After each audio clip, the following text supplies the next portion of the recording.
Good evening, ladies and gents, and welcome back to EACS. I'm Uncle Blood, and right next to me you can see Verdict, the one and only, the man, the myth, the legend. Verdict, how are you doing tonight, my friend? Oh, I'm much better now that we're getting a chance to cast probably one of the best series that we're going to see in all of EACS. I mean, it can only get better from here, but this is just probably one of the better days that we're going to have. Animus versus Exclusive to start us off the bat. I mean, I don't know if there's any other combination of teams that in Europe you would rather see today. Yeah, those are the two juggernauts in the European scene currently. Obviously, we do have Ace coming into the mix as well. Those three teams making the top three of Europe. Ace have already gotten their ticket to the semifinals. We saw them play last night. Tonight, it's going to be the two remaining quarterfinalists we're going to be taking a look at. As Verdict said, Animus against Exclusive. For some reason, these two teams end up facing each other way too early in the competition for my liking. But then later on, we also have two great teams battling it out. It's going to be Troglodyte Tribe, who surprised us last Friday, able to win the first place in their own group. And they're going to be facing the side of Instinct, the only remaining African team. On the chopping block. And I know that we talked about, there's nothing to lose here for Africa. And that being said, there's nothing to lose for them in this coming up World Championship. But there's a lot on the line for them. This is, not necessarily a make or break series for them. This is EACS. It's not the World Championship, but it is a step in the right direction for them. This is probably one of the only platforms that we're going to get to see some intercontinental competitions. Obviously, Africa getting the bid into the big leagues, into the big show. It's definitely been a day that has, surely to have come. I wish we would have got it a little earlier, but for them to get an opportunity to stake their claim here in this event, certainly going to be inspiring. Let's see how they hold on to their as to how they are going to do. But nonetheless, let's go ahead and take a look at it. We'll see the rosters here now as we're getting geared up for the main stage. You said it was a matchup made too early. Well, this is the bed that has been made for these teams. Let's see how they can make themselves out of it. Exclusive, Champy, Neil, Veer, Spy, and Caesar. Substitutes not going to be playing in or participating today. Rob and Khaled. Blood. This is a roster that everybody can get on board with loving. Am I right? Yeah, this is pretty much what we were expecting. This is what we saw also playing on Friday. They ended up winning in a 2-1 fashion against the side of Troglodyte Tribe. However, that 2-1 victory meant that Exclusive do not qualify to the quarterfinals. However, again, a third, however, in the very same sentence, but things happen. Monarchs, the team that got second place, they ended up first place actually. They ended up disbanding, leaving the tournament, one could say. Hence, we're going to be seeing Exclusive in the quarterfinals. So one could argue it's a very lucky situation Exclusive are in. However, it is also very unlucky that it's particularly Animus that they're going to be facing in the quarterfinals. Speaking about Animus, we do have the Animus roster ready as well. They're going to have their 5 main players: Narcs, Keiru, Saze, Shark, and Sewo. The substitute Gatilla is not going to be playing for them tonight. And I know all 5 players that are playing are great individual players, but Animus without Gatilla, it's I don't know. It feels as if it's missing something. We'll see if they're going to be able to play at their full potential tonight without him. Yeah. The French phenom, as I've claimed him to be for many years now, not being able to play today, but giving way for a lot of newer players who are up and coming to play. I know I got a chance to spectate before this event played on Thursawa. I know you probably casted him way before I have. And I messaged, I was like, dude, who is this guy? And you're like, oh, he's him, bro. He's the second coming of Lucasen, only in EU. And boy, did he deliver. So I'm excited to see how they're all going to play and mesh together. As you said, all players are great individually. See how it comes out through. Now let's take a look. Where are we going to be heading to for this first matchup of the night? We'll take a look at the best of 5. As we will be starting off on a combine hardpoint, followed up by a Kurahana Metropolis Search and Destroy. Game 3 is guaranteed. It's Takeoff control. Everything else is earned after that. Hacienda hardpoint, Tunisia Search and Destroy. Anything standing out to you, Blood? I know have a little bit more insight on some of these teams. a lot has changed here in EU scene, and it's on the rise. Any map in particular standing out for you? Combine hardpoint is something I expect exclusive to struggle in, because on Friday they played Troglodyte Tribe and they ended up losing actually that hardpoint game in combine. So if I were an exclusive fan, which I might be, I would be worried for them in map number 1. However, I think they should have the rest covered in the other maps. I don't think they necessarily struggle in any of the other maps. All right, there we go. I like to hear that. Yeah, there's just something that's extremely likable about that exclusive roster. Granted, they didn't necessarily qualify the way that everybody else has. They get their shot here, and this one, we want to see them do their best. Bunch of fun going guys too, man. If I had to say myself, we'll see how they pop off now as we're getting geared up for game number 1. Chat, if you haven't made your predictions just yet, go ahead and pop in chat. Let us know who you got, because this is about to be a spicy banger. I'm hoping we're getting some action that we got from last night. Maybe it peels off into this series. We get a game 5. We get double games of Search and Destroy. They go to overtime. We get some nail-biting photo finishes for these games, because one of them is not going to be playing after this. And, if your predictions are right, hopefully your team goes on and wins the whole event, because, this is probably about as high of intensity of a matchup that we're going to see in this one for tonight, at least, I would say. Yeah, concerning the European competitive scene of Call of Duty Mobile, this is the highest it gets, really. Animus against exclusive, 2 teams that have been around for quite a while. Just their longevity is something that we could keep on talking for hours for. But yeah, these 2 teams, again, I gotta mention it again, it's rather unfortunate for the viewers and for the teams as well that they end up facing each other this early on. But nevertheless, sooner or later, they would have to meet, most likely. So it doesn't matter if it's now or if it was in the semis or in the very grand final. That being said, though, you mentioned the map 5. If I remember correctly, it was Tunisia S&D that was map 5. I remember Animus playing S&D and Tunisia. This is way back in the qualifiers. They played against side of NRW, and they ended up losing that particular map. So I don't know. Maybe NRW knows something more about Tunisia than Exclusive does, and Animus do not struggle at all. But, we have to first get into a map number 5. I don't know if we're actually going to get into it. I really hope so, because, it's Animus and Exclusive. Everybody want to see these 2 teams play for as long as humanly possible. But I have a feeling the end result is going to be a 3-1. That is my prediction. To everybody in chat, feel free to make yours. I'm not going to say which team is going to win. I'm only saying the scoreboard. But you guys can also say which team you're supporting tonight. Yeah, nothing wrong with a little bit of fan biasy, right? We want to see best team win. Obviously, I want to see a map 6. That's not going to be happening though. Maybe we'll get some S&D that'll just leak over into what would seem like a map 6 if the action comes on to it. But just to kind of add to that little sentence, I know Animus used to be synonymous with Search and Destroy. I mean, they just used to go hand in hand so well. I know a lot has changed. The roster's changed. But it looks like, maybe, NRW did call their number, maybe Exclusive, if they can, hell, if they can end it early, that'd be great. But if they get it down to the wire, maybe they'll pick up on some of the trends that NRW had, in the qualifiers to go ahead and take that map from Animus. So just a few moments away from getting it started. I know everyone's ready to rock and roll. Blood, I know you're ready to rock and roll. I'm not going to make a pick, because I don't want to look like a fool when these 2 teams clash and it's just completely obvious opposite.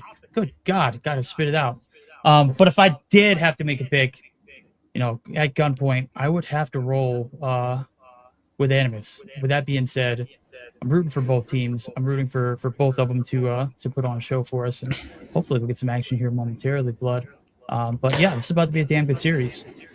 Yeah, look, as I like Exclusive. I personally love Exclusive. I'm a huge fan of them. That doesn't mean that I don't like an Animus. I like them just as much. The thing is, though, as long as we get close games, as long as we get entertained, I think the job of both teams is done. And at the end of the day, this is what we're here for. We're here to have fun, to enjoy our time. Obviously, both teams want to win, but only one team can win tonight, and we'll see which team that's going to be, at least for hardpoint on combined, as we jump straight into the action. Here we go. Game number 1, baby. Ladies and gentlemen, get ready. This one's about to go down. Type 6-3 out for Says. It's trying to get a little perimeter control. We all know the scaffolding is dangerous. Spy going to be able to take him down through. And right now we got a little bit of a split decision on the hill. It's a pinch. Sawo going to be able to get a little bit of map control. They're going to be able to get the flip early if they can take down Veer. It looks like it's already gone down. So far, so good here for Animus. They've got the first 10 points. Let's see what they can do with it.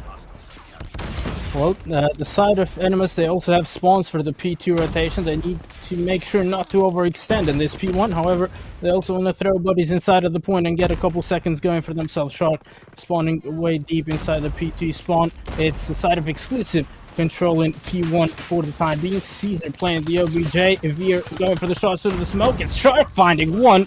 Still playing the OBJ, and Veer with a machine pistol jumps into the action. Narc, though, able to clear out P1 as the side of Animus do manage to equalize and also jump into the lead of that particular P1. There's the rotation towards P2 is going to be crucial, and it's looking like it's favoring the side of Animus. It is indeed. They've got the backside spawns, which are crucial here. Shark playing a cutoff man. Oh, big gunfight there as he's able to take down one, but Champy's there for the trade. It's all out chaos onto this objective here towards P2. It looks like the spawns are going to be a little shaky for the time being.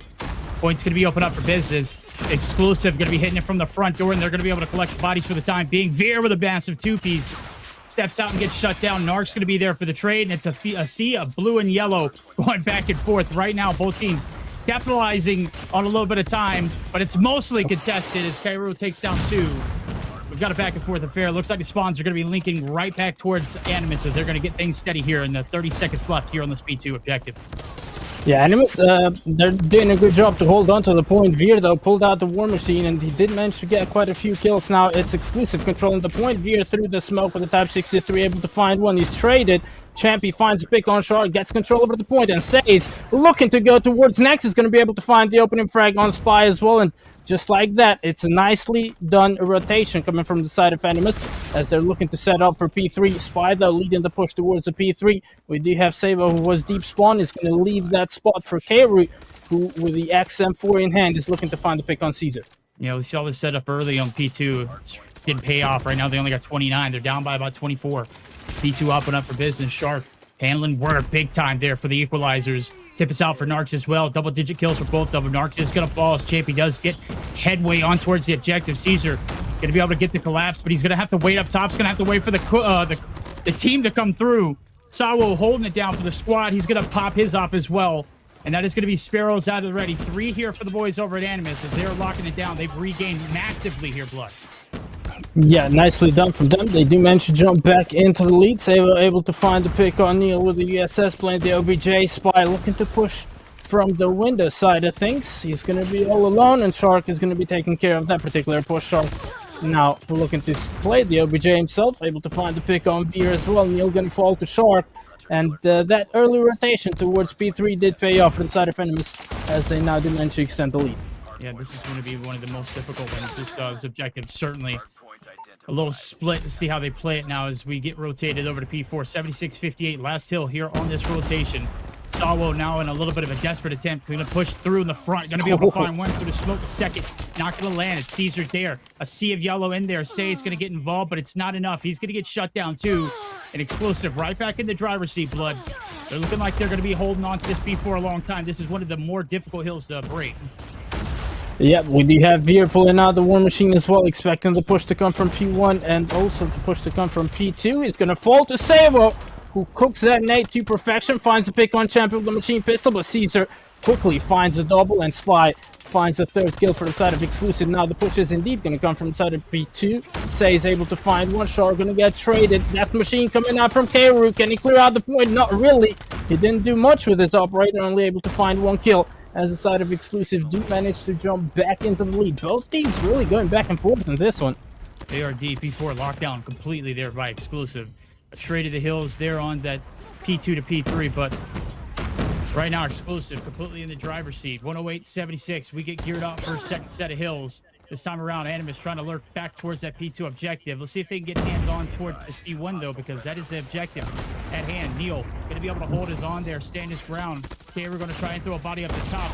Jumps on through, finds a two-piece. And that's going to be Neil, your objective player, looking to make it the third there as Veer is able to shut him down. Hill's going to be still maintained in yellow. That is exclusive. Continuing to rack up the points blood. This one's getting out of hand a little early.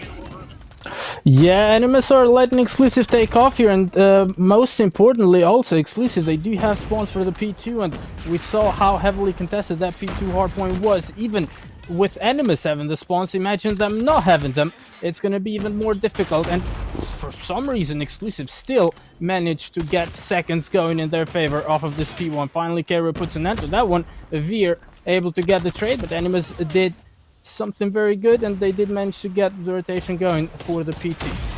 They did indeed. Now, let's see if they can hold it. First time around, not so successful.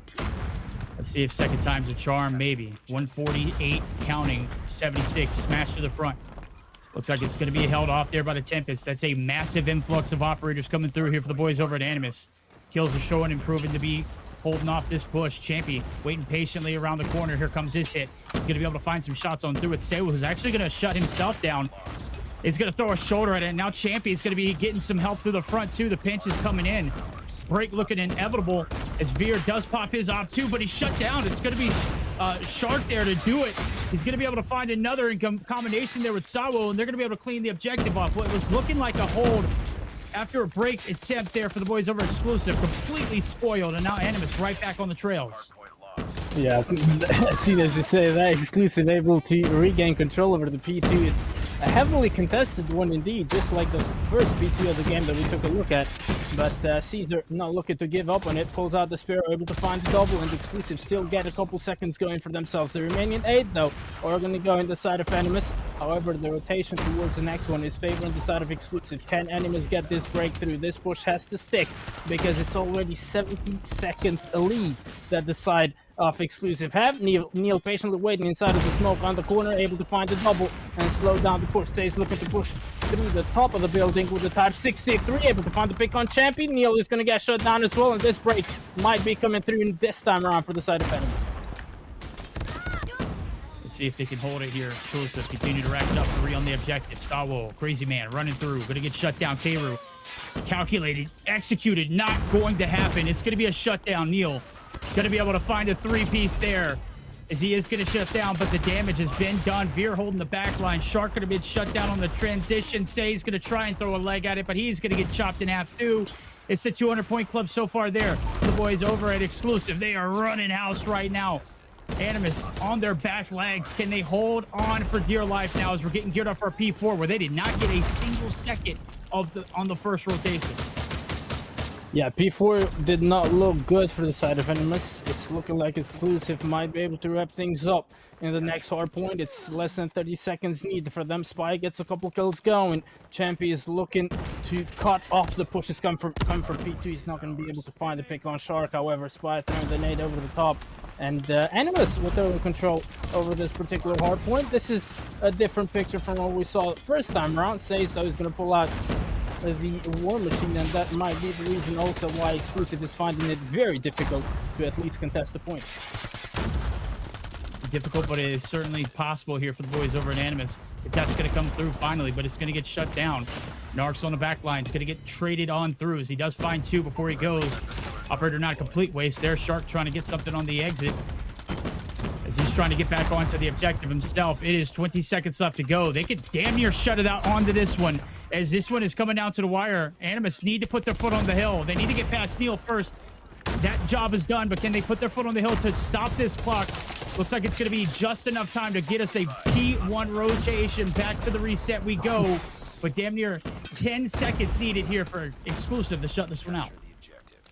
Yeah, it's looking... I mean, it's going to take a miracle for the side of Animus to make a comeback happen here. It's not over till it's over, but it's surely looking like it's going to go Exclusive's way. Shark looking to keep the Exclusive roster in the spawn traps. He's looking to lead the push. Neil playing the OBJ, able to find one. And just like that, it's only 5 seconds needed for Exclusive. Veer, the IGL of his team, 42 kills on board, was looking to get things done with a machine pistol. It's Champy finding the final kill with the equalizer, and it's Exclusive jumping straight into the lead off of map 1. Ooh, boy, that was a bloody one indeed. Exclusive run tables there in game number 1. absolutely locked them in. First set of hills had a clear advantage, about 30 points rolling into it. Then we get to that second, and Animus just did not do their homework for this map. Combine, an absolute devastating one for Animus exclusive. Some of the boys over there, they were looking solid. Veer 42, of course, man. He's been top honcho here for this squad for a while. 42 and 21, a double KD as well with a minute and 8 seconds on the clock. Caesar, going to be your high impact player. 2 minutes and 13, of course. 38 and 27. And surely we've got ourselves a series on our hands. Exclusive, striking quickly here in map number 1. Yep. Who would have thought that they managed to win this map in such a fashion? I mean, it was not close. The start was close. I'll give Animus that, but from then on, it was pretty one-sided, and the side of exclusive were, had the upper hand, and they did manage to pull it off. It's apparently an Animus map pick as well. At least that's what I read in chat. I'm not quite sure how correct that information is. Either way, whoever picked the map, it doesn't really matter at the end of the day. Exclusive lost to Troglodyte Tribe in Hardpoint Combine on Friday. They've done their homework. They came back here on Tuesday and won against Animus in the very same map and rotation.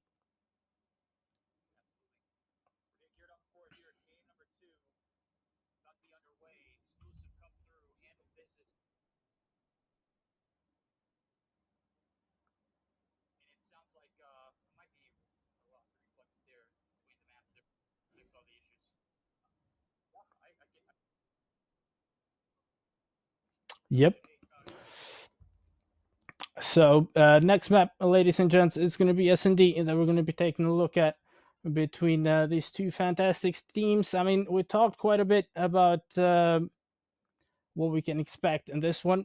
A lot of people were saying we're going to get a map 5. I'm not quite sure how confident those people are now after seeing that hardpoint experience that we just took a look at. S&D, the first S&D map is going to be on Kurahana. That's the only guaranteed one that we're going to get. Kurahana is a map that you don't necessarily see a lot.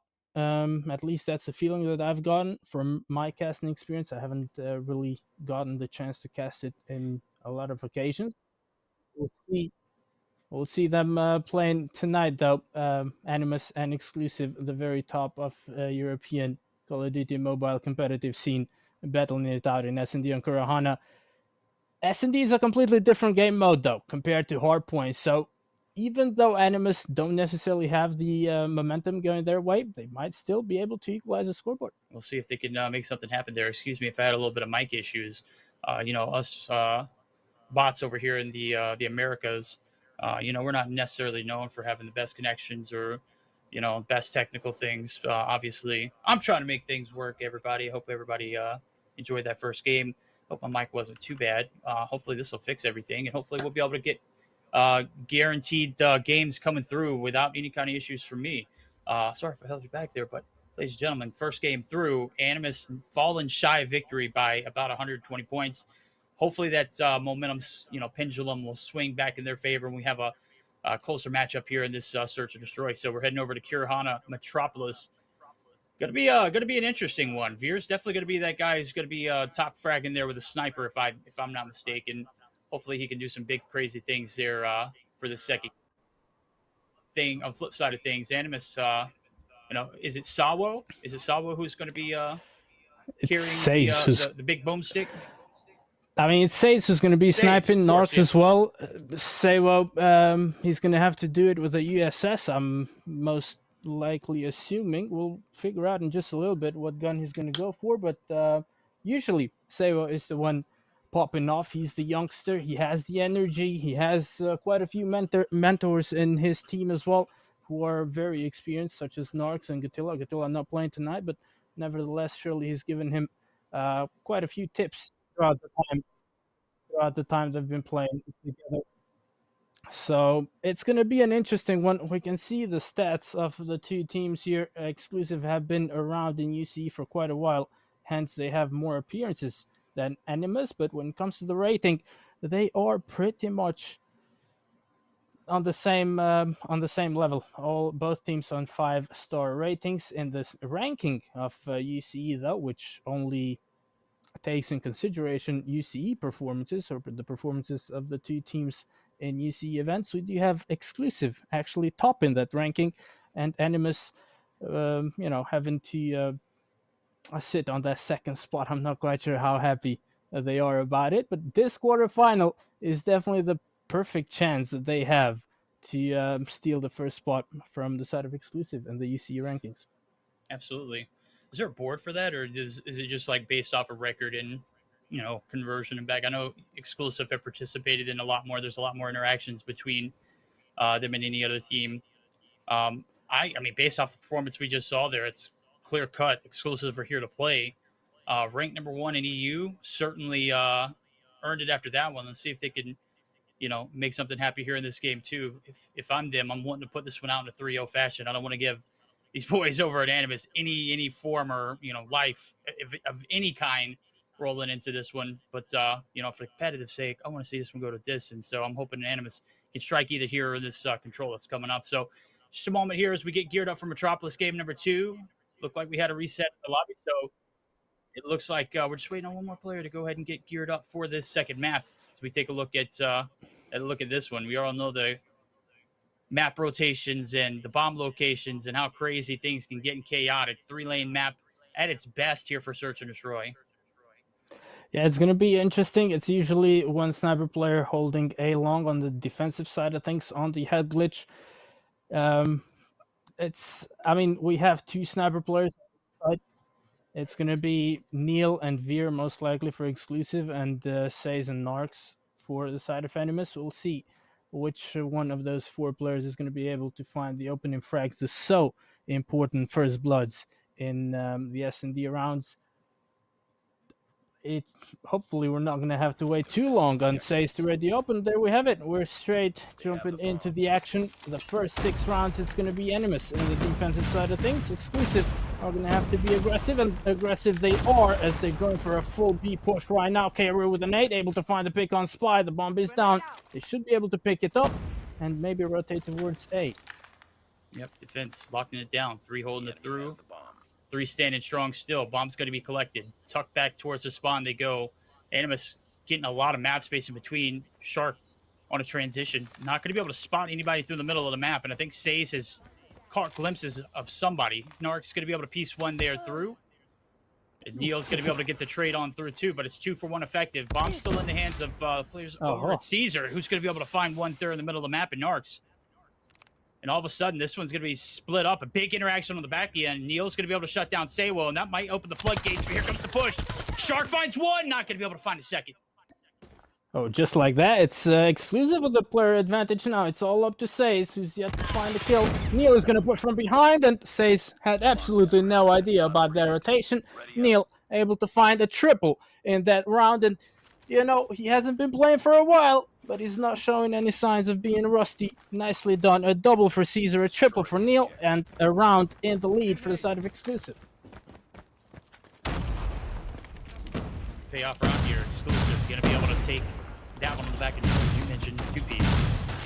Get shots in the middle of the map. Spy going to be finding one, but oh my god, maybe just hesitated on the hop up. Bomb's going to be left on the top 2. Saywell up top, able to find 2. Oh boy, puts on a little bit of a clinic as he does find a third too, and all of a sudden, Exclusive have their work cut out for them. Big kill there from Veer, who's going to be able to find one with this sniper, but it's Shark going to be able to find another advantage, and it's all of a sudden down to a 1v2. Veer tucking his tail and running. About one shot, gonna throw a shoulder at it, pays the price, and that chat will be the next round. Animus gonna be able to tie us up.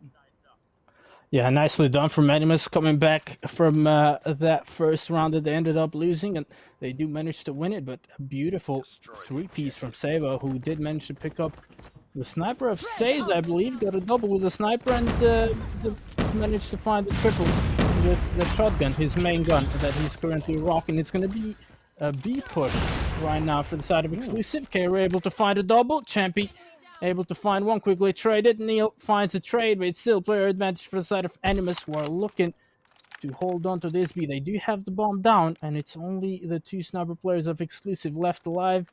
Neil holding the angle. Veer has been given a bit more freedom. Says is expecting the rotation towards A. It's Neil finding the opening frag on Nox, and it's a 2v2.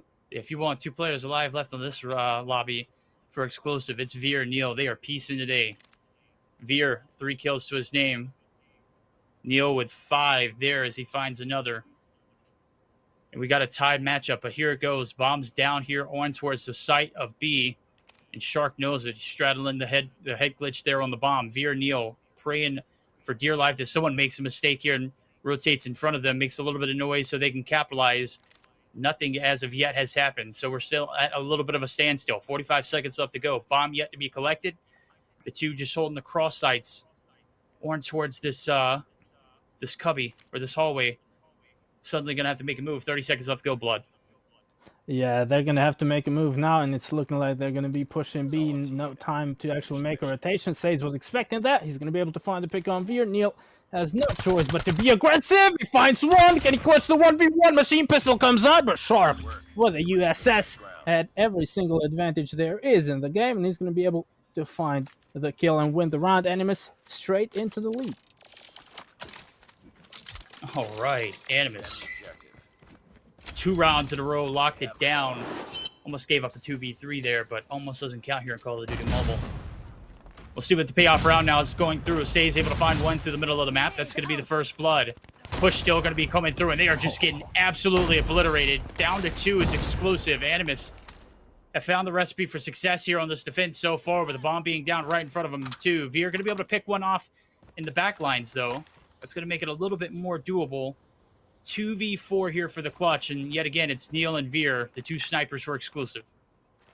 Yeah, I mean, it's understandable. It's Veer and... Oh, Veer finding yet another one. Neil looking to rotate towards A, but the 2 sniper players obviously not being as aggressive as the SMG players, and that's why they do manage to stay alive for quite a while. Can they clutch it, though? Veer unable to clutch it against Says. Says pulling out the machine pistol. No gentleman's agreement of a sniper 1v1 in that occasion. Says is not going to care.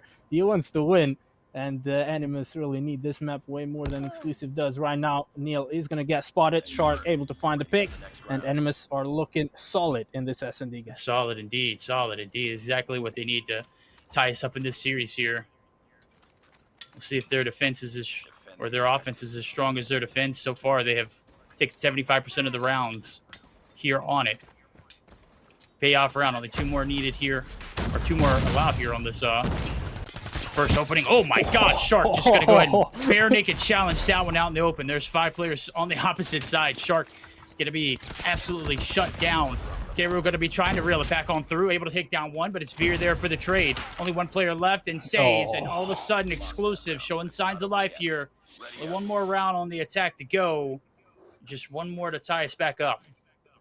That was a 4-piece from Veer in that round. That was absolutely insane. Finds the opening 2 frags, finds the last 2 frags as well. Nicely done. It's Spy that they need to pick up the pace a little. He's yet to find a kill. Maybe he's going to be able to do that in this final offensive round. It's looking like it's going to be another aggressive A push. Only Narc to the sniper. Oh, okay, they do have Shark push in the mid lane. He's going to get flashed, and Caesar able to find the pick on him. Now Narcs is going to see the entire exclusive roster pushing him, but he does not back down. Finds 1, finds 2. Can he find a pick on Champy? He's trying. He spotted him. Yes, he can. There you have it. That was textbook performance by Shark. By Narcs, excuse me. Able to find the triple. Says able to find a double. 5 kills, 5 sniper kills from Animus in that particular round, and just like that, they do manage to regain that 2-round lead. However, we're going to be switching sides, and now they're going to have to be the aggressors, and exclusive, we're going to have to defend. That is a big ego boost there for the man Narcs. One of the OGs here in Call of Duty Mobile. He's been around since the beginning. Going to continue to pound on through here in this one. Middle of the map, he is starting to feel it. Heat check. Looking for anybody. Who is going to chow? No one in the middle of the map is going to throw a shoulder at him. And surely enough, if they do peek through the middle of the side, they've got 2 players coming through. K-Ro is actually going to take down one of those. And all of a sudden, this situation looking really good here for Animus off the bat. They've got a player advantage. They got the middle of the map wide open. Let's see what they do with it. Well, that was an important frag, but they're still undecisive on what to do. They're going to end up losing Says. Neil has been spotted by Sabo, who's picked up the sniper of his teammate. Neil is going to try and reposition himself, going to manage to play his life, and now the push coming towards A. It's a 3-man push from Animus. Sabo, excuse me, is deep in his own spawn, and he might be able to find a pick on Neil here. Well, Neil is expecting that rotation to come through as well. That is absolutely great game sense from Neil. Shark looking to make sure there's no opponent there, as the push towards A is indeed coming through, as time is also ticking down and adding pressure. Sabo able to find the pick on Champy. Quickly retires. It's Sphere able to find one spy, gonna get shut down. Still player advantage for the side of Animus. North planting the bomb. And it's the 2 sniper players of Exclusive once again left to clutch things up with a player deficit. Yep, work cut off for them. 38 seconds on the clock. Push has got to come. Shoulders being thrown. Veer not going to be able to hit the shot. Going to be patient for this approach. Shark on the middle lane. Going to be holding off this pusher. Comes up. Absolute devastating push. Neil going to be able to find one, but it's Shark and Sewo able to swallow them whole. 5-2 lead. Getting out of hands as we see the first round on the attack there for Animus. They're looking just as good there on this offensive push as they did in the attacking or defending sites. This is a recipe for disaster if you're Exclusive. You got to figure something out and get these small W's and reel it back in. Right now, they're going to buckle up for a push to the middle of the map. And it looks like Veer is going to be able to open up with the first blood, and that's going to be massive for this Exclusive roster. Yeah, Champion Caesar being very aggressive. Neil also, and I don't think Animus were ready for this one. They ended up losing 3 players. They did not expect Exclusive to be that aggressive on the defensive side of things. And now it's all up to Sage and Sabo to clutch a 2v5. Spy, though, is yet to find a kill, and I hope he really does find one in this round, which is pretty much should be in the bag for the side of Exclusive. So I think it's better they let Spy to find one kill. That is going to be huge for the individual confidence as well. Moving on into this. Oh, Veer is nasty. Devastating. Moving on into this map and also this particular BF5 as well. 1v5 up for the grabs. Sewo. Up and coming talent. Some say the second coming. He's got to take down 5 or get this bomb planted. I mean, either way he goes, he's just going to be absolutely pounced on from one angle or another. Expects Veer to be in that corner, tucked away, bites off a little bit more that he could chew, doesn't take anything with him. And a commanding round going to go in favor of the boys over Exclusive as they're starting to chip away at that lead. Things not getting out of hand too early here as we flip the sides. 1 for 1 we go. Let's see what Exclusive's got up their sleeves now. Bunch of nades, bunch of lethals, a bunch of trophies going down. First blood going to be in the hands of Neil and Caesar quickly there to follow up. Nicely done. Narc's pulling one back. It's an important pick as well. It's on Neil. However, they're going to have to fall back as well, going deep in their own spawn. They do have Says rotating through. Mid is going to find the pick on Spy. It's not Spy's night tonight, at least in this particular S&D map. It's a 3v3 though, so Exclusive can still clutch this one. The rotation towards A is going to be coming through for the side of Animus. A currently free. However, Caesar and the rest of the Exclusive roster expecting that rotation to come. Can't be able to find one. Caesar overextending a little, but the trade does come through in the likes of Veer, and now it's all up to Says to clutch things up. It's a 1v2. Oh. Can you wallbang that? No. Oh, you saw Veer! Oh. You saw Veer! Oh! Hello. A little peekaboo action right there. I see you first, but those shots not landing through the cracks. Veer had the angle. Veer gets the kill. Exclusive only down by 1 as they're clawing their way back here in this search and destroy. Animus on their heels. They have been struck twice in a row. That deficit only down by 1. Quick hit over towards that B lane. Yet again, plenty of nades, plenty of throwables. As they do peel on back towards the middle of the spawn, we'll see as all 5 players on the right-hand side of the screen now starting to realize that we got a little less pressure there onto the A site. Going to reallocate a few players. Champion in the middle of the map there. And on the back lines is Neil. He's the big dog in this lobby there with Veer as well. 16 and 10 kills apiece. Veer going to be able to strike up first blood. There goes Caesar. And they are piecing this Animus squad who have no idea what's going on. Yeah, it looks like Animus have run out of ideas in the offensive side of things. They tried to do pretty much the same thing they did in the previous round. went for a strategy switch and tried to rotate. Oh, okay, Rui, you could have gotten that double veer with the machine pistol, able to find it, and they're going to be able to equalize the scoreboard. But yeah, Animus need to come up with something new here. Again, if they go for another aggressive B push and fake it and go towards A, I think Exclusive are going to expect that very same move. So if you're Animus, you need to pull out something else from the hat. I'm not quite sure if it's going to be a rabbit. I'm not quite sure if they're magicians, but they need to do something different. Spy, rocking the PKM. He's expecting the A push to come through. He's pre-firing in it, and he's hoping to find his first kill of the game. Hoping. He's getting ambushed right now. Sewo, Caesar, Trey, Neil. Going to be able to find another. Sewo, Absolute is going to be able to get back with his life. Neil going to be able to find his second kill of the round. Champy stunned all the hell and back. Here comes the push there from Sewo. Not going to be able to collect the souls there as it's a 2v or 1v4. This one's done. Explosive, continuing to rack it up, even with Spy rocking the donut through the first 11 rounds. We are on our potential last. Even if he doesn't get a kill and they win this one, it has been a collective effort from the units. I say that, and Veer's got damn near 20 kills already in regulation. I mean, I'd love to see this go to overtime, but Exclusive have had just every number that Animus has called. Let's see if they can change it up here as another quick A hit is being called. Yeah, it's an aggressive A push, and the Exclusive for some reason had absolutely nobody over at A. Spy, the closest one there.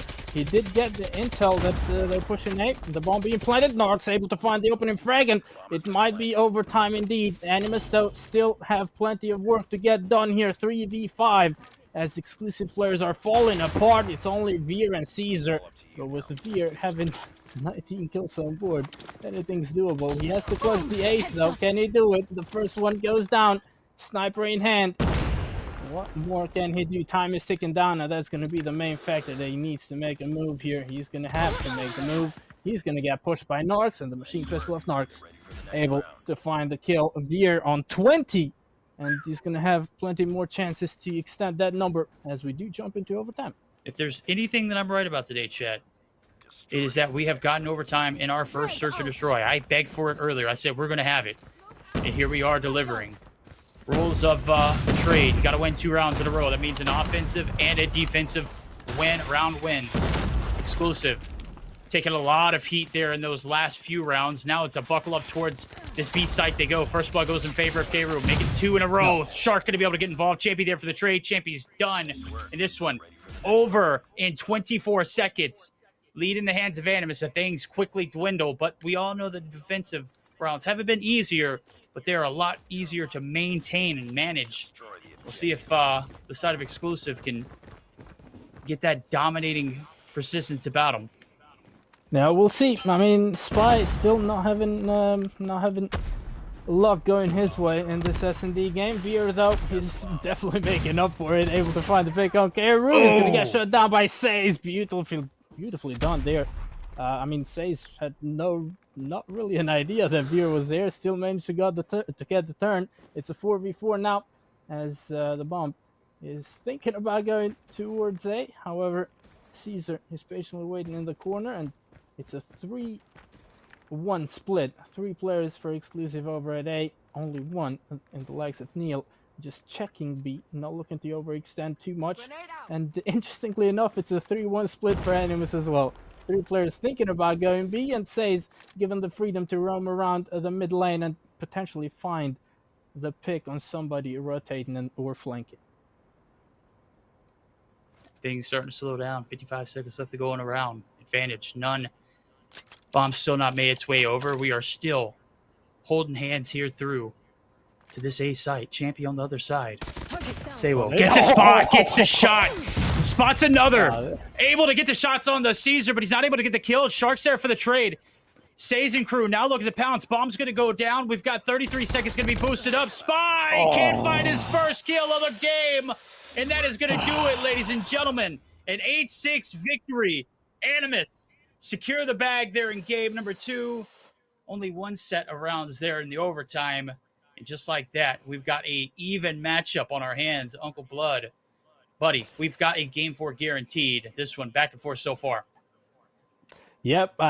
One thing is for sure, Veer is not going to be happy about that game. I mean, pulling, 20 plus kills and still ending up losing, you got to feel for the guy. But this is Call of Duty Mobile. Things like this happen. Spy ended up in a donut. That is very unfortunate as well, but he's going to have plenty of time to make amends for that. Here we have the scoreboard. Veer, 21 kills up until the very end, 12 for Neil, Caesar on 8, 6 for Champion Spy. We talked enough about it. On the other side, K-Root on 12, 8 for Saver, but what a crucial opening that was on Champion with the wall banks in that final round. Narcs on 10, 10 for Shark, and Says on a 9 to conclude the roster. The kills on the Animus side a bit more evenly spread as compared to the exclusive roster, and I think the over dependence on 1 or 2 players for the exclusive side and that S&D game was pretty much the final straw that broke the camel's back. There we go, and there we go, trading each other's maps on through. If you mentioned it earlier, Animus picked, God, what was that? Combine, and then we flipped the script there, and Kurahana Metropolis picked by exclusive. Of course, it's only right that both teams take the opposites. We'll go ahead and take a look at the best of 5 and see where we're guaranteed to go. Control's right around the corner. It's going to be on Takeoff. Hacienda, 100% guaranteed. Tunisia, still up in the air. Anything goes here in this best of 5. Control Takeoff right around the corner, though. Based off what we just saw there, it was neck and neck. That was much closer than the hard point, but Animus can keep that same momentum where we see exclusive strike right back again. We're going to find out here in a moment now as we're getting geared up for it. Game number 3, right around the corner, ladies and gentlemen. Blood, based off of what we just saw there, that was a lot of ice for Animus to clutch that one up. They were getting absolutely manhandled in that second half of the Search and Destroy, but they managed to reel it back on in. That's a big confidence booster for them, right? Yep, they have the momentum going for themselves now, jumping into Control, and Control is completely different. Control is really pivotal in a BF5 because there's only one Control map. There are 2 hardpoint maps, and if we go the length, it's also 2 S&D maps. But Control is really pivotal. If you win this one, you're most likely going to win the BF5. Is it going to be Animus? Is that momentum going to be enough to actually win them the Control game? They struggled in hardpoint. S&D was a lot closer than the hardpoint game was. So if you judge by the performance on the scoreboard is going to say 1-1. But if we take a look at the performance of the 2 teams behind that, exclusive have been a bit better. They did manage to kind of dominate in hardpoint, and they made it very difficult for Animus to actually win that S&D game. I'm not quite sure who's going to win this one, but I'm definitely looking forward to seeing Spy make amends for that S&D performance he had previously. Oh, yeah, he's going to have to answer for that one. Big kills through the middle of the map. We all know the name of the game. You step on the objective, you stop the clock. You only got 1:30 to go off the rip. You capture the objectives, you get a whole another minute. Right now, looks map control there for the defending side is Animus holding firm for the time being. Not a single point objective being captured there in the middle of the map. It's much harder than you expect. And K-Root going to get shut down, or actually finds one before he goes. Champy there for the 2-piece. That's going to open the floodgates there towards that A objective. And all of a sudden, things starting to look a little grim. 2 players on. Shark going to be peeling around the corner, able to find one, but it is going to be Spy there for the trade. Okay, we were able to find the pick on Spy as well, though. Nicely done, as they do manage to clear out A. The side of Animus, they are on the defensive side of things in the first round, and to be fair, in Control, especially on Takeoff, it's the defensive side you want to be on. You can spawn trap both sides, but it's way easier to spawn trap on the offensive side. Caesar playing the OBJ, looking to get the second pick of 8, and those ticks are going to be crucial if we jump into round 5 in this Control game as well, because that's going to decide which team plays on the defensive side of things. As far as respawns are concerned, it's exclusive on a slight lead, but nothing impossible for Animus to come back from. Oh, absolutely. Let's see if they can make work, hold the foot down on towards that objective. Point's going to be cleared on through. Looking for the spawn trap is Sawo. He's going to get called out. Veer onto the hill he goes. He's going to get shut down. That's 5 in the hands of Animus. A's going to be captured. B's now the spot. 5v5 there as kills come through. And now it's just a basic round of search and destroy. Let's see what kind of momentum can get gained from either side. Yeah, if you're exclusive, you did manage to capture A, you have plenty of time, and this is exactly their idea as well. They don't have to overextend. They're patiently waiting for Animus to do so, but Animus, they're not going to make that mistake either. They know, well, if they're not going to push us, we're not going to push them. We just hold on to B. They have to make a move. If they don't, the time is going to run out and we'll win the round. Both teams with the right idea. Unfortunately, it's going to be Exclusive who are going to have to make a move first towards B with the timer ticking down, less than 40 seconds to work with. And in a 5v5, it's very difficult to actually jump inside of the point and, you know, stop the timer from going down. Yep, we got 3 operators at the ready for both sides. Trophy system is going to be destroyed. Here comes the hit. Caesar up top. XM4 in his hand. Here comes the Sparrow. Looking for the collateral damage. Able to find the first blood. Able to get shut down. Saywo is able to do the same thing. Missiles coming out there for Veer, but Say is able to find Champion. All of a sudden, this might be a wasted opportunity. Operator usage there for the boys in yellow. Exclusive. Oh, no. Locking and loaded. They're fully committed. Damage going to be hit. Shark going to be won. Not going to be collected. Gunny to follow it up. It's all down to Veer. And what is that up top? We had one player disconnect. Spy. And Spy left. Spy. That's the second time that's happened in EACS for him. I hope he's not having too many connection issues, but Jesus, this is not a great start there for Exclusive. Yeah, no. Winning a 5v5 against Animus, it's questionable. Winning a 4v5 is absolutely impossible. So I think we know who's going to win this one. Very unfortunate indeed, but Spy once again disconnecting most likely. There's no scenario in the world where I can think of him leaving the game. It was just round number 1, and you know it's a toss of a coin which way it's going to go in a 5v5. Either way, Animus having a great start, able to capture 2 takes of A, and only lost 2 players so far, 2 respawns, should I say. So I think it's fair to say Animus have won this one. Yeah, I'm not a fan of counting my chickens before they hatch, but this one is not looking good. 27v14. A captured almost instantly. 2 minutes on the clock there. Neil gonna try and reel it right back in, as he does have his Tempest to go. Saywo gonna enter the equation. Is absolutely gonna shut him down. Able to find a 2-piece along with it, and well, just like that, we're down to 12 here on the right-hand side of our screen. Exclusive, hemorrhaging lives, as well as giving away this opportunity on towards the B objective. This one might be done in 3, chat. Not seeing a lot of hope here for Exclusive. Animus just making sure they get the job done. No ifs, ands, buts about it. Yeah, Exclusive on the defensive side of things. If it was a 5v5, maybe the end result was going to look a bit different, but in a 4v5, there's absolutely no chance you have against any team, really, let alone arguably the best team in Europe right now. So this is pretty much what we can expect in the next round as well. Caesar, you know, he's going to be able to find the triple, but it's all cosmetics. It's only boosting his KD, but apart from that, that's not going to change the end result of this control game, which is most likely going to be a 3-0 win for the side of Animus. Hate to see it, but it is what it is. We'll just continue to lock and load. Payoff round. Could be the last year for Exclusive. Animus could be granted let's say a freebie, but this is, you know, situation is as bad as it gets in a very high octane, very high intense game, and a matchup that could have potential to go to distance anyways. This one looking like an advantage going to go back in the hands of the favor of the boys over at Animus. Exclusive trying to fight their way tooth and nail. They are able to get a little bit of map control there on towards that B objective.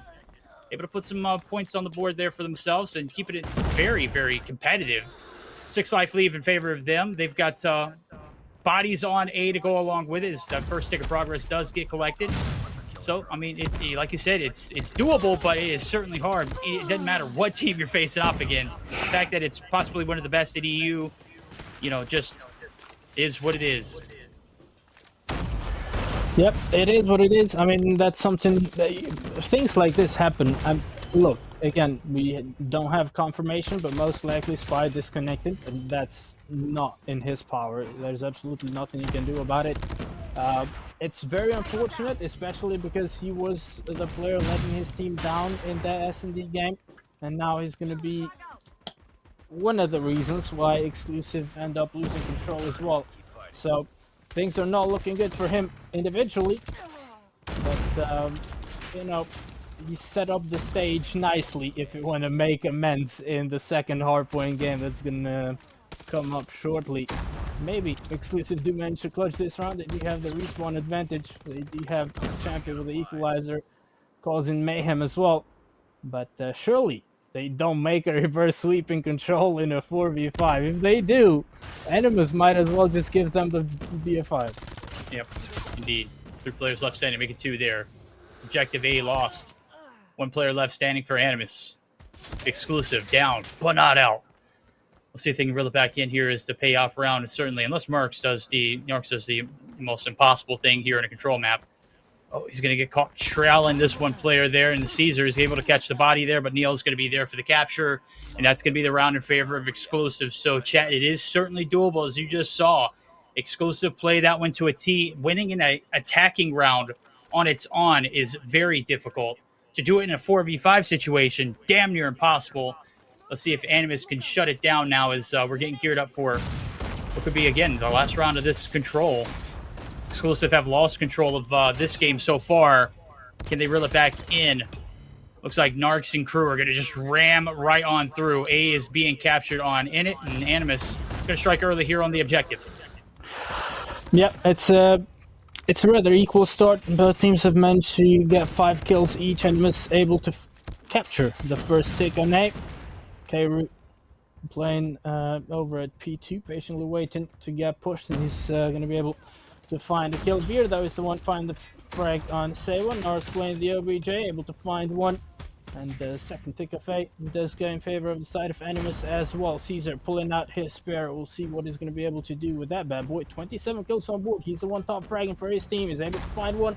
Quickly traded by Sewa, who's able to find a double. And A is now fully captured. When it comes to the side of respawns, things are pretty much tied up. When it comes to the OBJ, A has been fully captured. 2 minutes on the clock. And Neil is going to pull out his Tempest. We'll see if it's going to be a high value one. He's able to find 2 already, but then Shark able to get the trade. Still 14 to 15 as far as respawns go. So Exclusive definitely making this one difficult for the side of Animus, despite being in the 4v5. Oh, yeah, they're making him work for it. 12v12, minute 40 on the clock. B's finally going to be hopped. It's going to be the Sparrow out there for Sewo. He's going to get shut down in return. Post-mortem kill does come through. 9v9. Big kills coming through for Animus. Sharks in the water. Sharks in the bay, too. He's in your spawn. No. He is able to find multiples, making a 5-piece for the man. And that could just about do it. 7v4. As Narcs does pull out his operator, he's going to be able to find 1, make it 2. And just like that, ladies and gentlemen, Animus go up in the series 2-1. The backs have some great gameplay, but, you know, the fact that Spy does lag out certainly did not help Exclusive's cause. We'll see if they can reel it back into this next game mode. A very, very damning game indeed. But, hey, in Call of Duty Mobile, all is fair. In this situation, we're just going to let this one ride. Yeah, I mean, the rules are the rules. The map does count. There's absolutely no argument to be made for the map to be replayed or anything of the sort. I took a look at the chat asking for that particular thing, but no. I mean, he disconnected mid-game. There's absolutely nothing we can do about it. And, you know, Animus do manage to win. We can take a look at the scoreboard here. Sevo did manage to drop 32 kills. Once again, top fragging for his team. Narcs, 24-21 for Shark. Says on 20th and 15 for K-Roo. On the other side, Caesar was having quite a bit of fun. 32 on board for him. Neil on 20-24 for Champy 18 for the IGL Veer.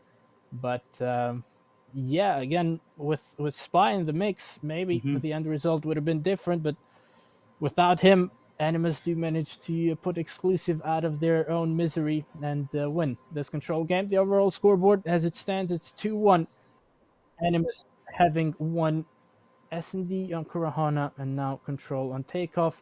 The second hardpoint game, however, is going to be on Hacienda. And I know Exclusive are very fond of that particular map, so we might be seeing them winning their second hardpoint map of this particular BF5. And if that's the case, then everybody's going to be happy because we get the second S&D game as well. Isn't that what we all tuned in for tonight?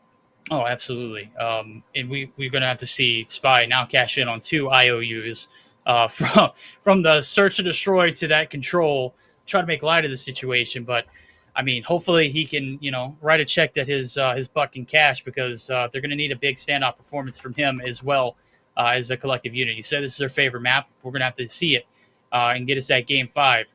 Right around the corner, Hacienda, hardpoint is going to be the make or break situation here for them. So if they like it so much, they're going to put the money where their mouth is collectively too. So Animus able to strike quickly back there on the backs of some good gameplay is also a situation there for the man Spy. So we'll see if he can turn things around here in game number 4, ladies and gentlemen. This could be the end of the road for Exclusive, as they are ranked the number 1 team in all of EU. They've had some setbacks here in this series. Let's see if they can set their own destiny and make something happen here in this one and bail us out for game number 5. I said I wanted game 5. I said I wanted search or destroy. Both games going to overtime. We need 100% participation out of the boys in yellow, or not yellow, but blue this time around. Exclusive. Need this game like we need oxygen. Let's see if they can reel it back in. Well, the first couple of seconds are going over to the side of Animus, as the overlay is not yet changed, but surely we're going to get that covered as well. On the blue side, it's Exclusive, ladies and gents. On the yellow, it's the side of Animus, and Animus have gotten the first 11 seconds off of P1, and they're looking to get a couple more going in their favorite champion. He's going to get shut down. Kayru and Nark's able to find the double and keep P1, at least for the time being, clear, but they're not really jumping inside of it either. Spy, he's back and he's cooking. A triple right there coming from him. And he's playing the OBJ as well, definitely looking to make amends for especially that control game, but also that S&D game where he ended up dropping a donut. Now the rotation towards P2 is going to be crucial, as both teams are only fighting for scrub time in this P1. Heavily contested still, as the side of Exclusive, now the overlay is correct as well, have control over the next hardpoint. They have 2 players over there, but it's a 3-man push coming from side of Animus, and they might be able to clear it out. No, they're not yet. Caesar's not giving up. Yeah, he does well to hold on to that one. Sabo, though, on the rock side of the map, he's able to find one champion, able to find the trade. You see Neil spawn in right behind him? Holy hell. That was a tough way to start off. P2 rotation, you get a split one, and Neil's just right behind you. You're running a gun, and nothing you can do about it. Break comes through. Exclusive, trying to strike on back through. Word has it, Spy's phone guide. Let's see if he can kill his opponents on towards this objective and get revenge. Champion from the back lines as we yet again have another spawn split. 4 in the feed there in blue, and it's going to be Exclusive running the tables onto the objective, but it's only 20 seconds left to deal with, and well, damn, Animus is just doing everything they can to put their foot on the objective, not give anything to their opponents for free. Spy doing everything he can, as he has 6 now in combo, does have a death machine, will opt to hold on to it for the next rotation. Yeah, Veer doing a fantastic job with his own operator. He was able to find quite a few. Throws the Hunter Killer, 9 kills on board, and now the rotation going towards next, but it's Animus who have already set themselves up nicely. They do have 3 players holding on to it. The first one is going to go down, though. Shark is also going to fall, and just like that, Champion might have gotten an opening on that P3, and he has. Narks, though, on top platform, able to find 1, able to find 2. The Death Machine does come out for the side of Exclusive, and Spy is able to find 1, saves with his own War Machine. We're looking to get a couple kills going. He's going to get shut down. His Spy keeps on going. Was able to find a couple kills with his operator. Now it's Champion's time to shine. He's going to pull out the equalizer. He's able to find a double of his own. The point getting contested on the outer side of the wall. It's where the Exclusive players are. Shark able to find the pick, and just like that, Exclusive still holding on to this point. But Kayru, he's going to waste it. That's a wasted one. That's tough. Exclusive, they'll take it wherever they can get it. Sabo running and gunning there. Hipfire, going to be able to shut down one, but upon entry, Champion going to be able to chop him in half. P3 is done. From fences to rocks we go. One player playing the cutoff there, and player number 3, that's going to be Kayru. Hadn't really been hot with the gunny so far. Is going to be able to open up with the first blood, but the numbers now 2v2 on towards the objective we go. Nades are out. First blood in. Kayru going to give the advantage, and that is going to be Animus striking quickly back on towards the objective. They're going to be able to regain that lead now. Granted, a miracle doesn't happen here out of the 2 players that are pushing here in the water. Make it 1 Spy. Going to be left alone.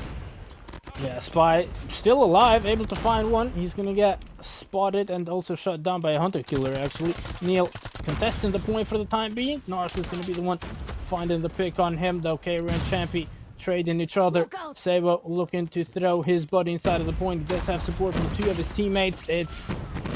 Oh, Caesar with a triple! Clearing out the point. Caesar gonna be able to find the trade, and just like that, Animus quick to contest. Once again, it's less than 20 seconds that both teams can take away from this one. However, the next hard point is gonna be P1, and that's not very far away, so they can afford to go all in, even for the scrap time on this particular one. Oh, Sayo! Machine pistol! Woo. Champy is known to be the machine pistol god, but Sayo is definitely contesting that particular spot. Oh man, he was making that thing look like a sentry gun. Beaming. Only had to reload once. 3-piece in the feed there for the man. Rotations on through. P1 we go. 75 to 81.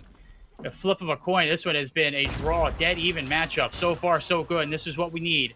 Tip of scale out there for Neil as he opens up with the 1. Make it 2 there to finish it off. That's going to be some hill time, not collected by the boys over in blue. Finally, they are able to clear the objective, but we all know Fountain's out in the open. It is damn near impossible to get a full 60 off of it. Say's contesting through the hallway there through, but is going to get shut down, so Exclusive going to be able to take the lead and run away from it. Run away with it, rather, not away from it, but towards it. Champy's running towards you, too, and boy, he has been nasty with that equalizer. 158 bullets left to his name. They're running the table so far here. Everything sound good there in blue. Exclusive. Running the table so far here in P1. Yeah, they're doing a good job. This P1 is looking much better than the first P1 we saw coming from the side of Exclusive. Animus is starting to struggle a little bit. I mean, they've lost the lead, but again, the lead of Exclusive isn't that large, so nothing to be worried about as of right now. What they should be worried about, however, is that they don't necessarily have sponsor P2, and they need to break through on this one. Spy was able to pull out his spread and also find the kill on the only Animus player who was looking to get the driveway spawn. Caesar, who's going to be able to find the pick there on Sabo, and pulls out his own Sparrow and shows Sabo how it's done. Nicely done. Beautiful. It's 2 operators coming out from the side of Exclusive, and that investment so far, it's paying off as they manage to... baby. He keeps on going. He's a little demon sometimes, Yeah, this Caesar, isn't he? Energizer Bunny, man, just keeps on going, rumbling, tumbling. How many in the feed? The Gunny, 5? Yeah, baby, he won't be denied. This P2 has been a blender for Animus. Exclusive, needing every bit of these points, every bit of this to tie the series up and take us to that game of 5. Neil pulling out the Tempest. They want the scraps too. They won't let you eat at the table. They won't let you eat at the bottom of the floor either. Holy hell. Exclusive running the way with this one. We get to the reset, and they have been flawless. Rotations on through towards the P3 objective, though, and Animus, if they've got a way to turn it around, they're going to have to do it here. Let's see if they can hold on for dear life, as they do have the opening advantage.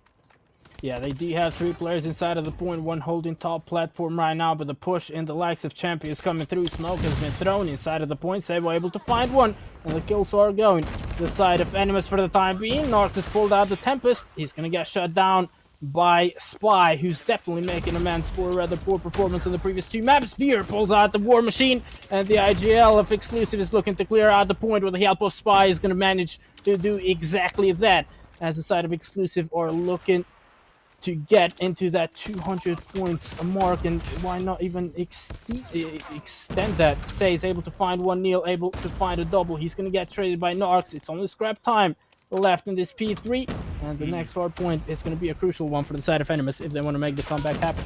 Yeah, they will, and you can look at it. Exclusive, they are not shy getting this free time. Surely enough, every second of it just continues to increase their lead and closer to shutting this one out. Only 46 points needed to shut it down as we head over to P4. Rock's rotation. This is where things got mixy here for Animus, and this is where they gained a majority of their points on that last set of hills. Let's see if they can do it again. Spy on the outskirts. No Shark in the water is going to get shut down.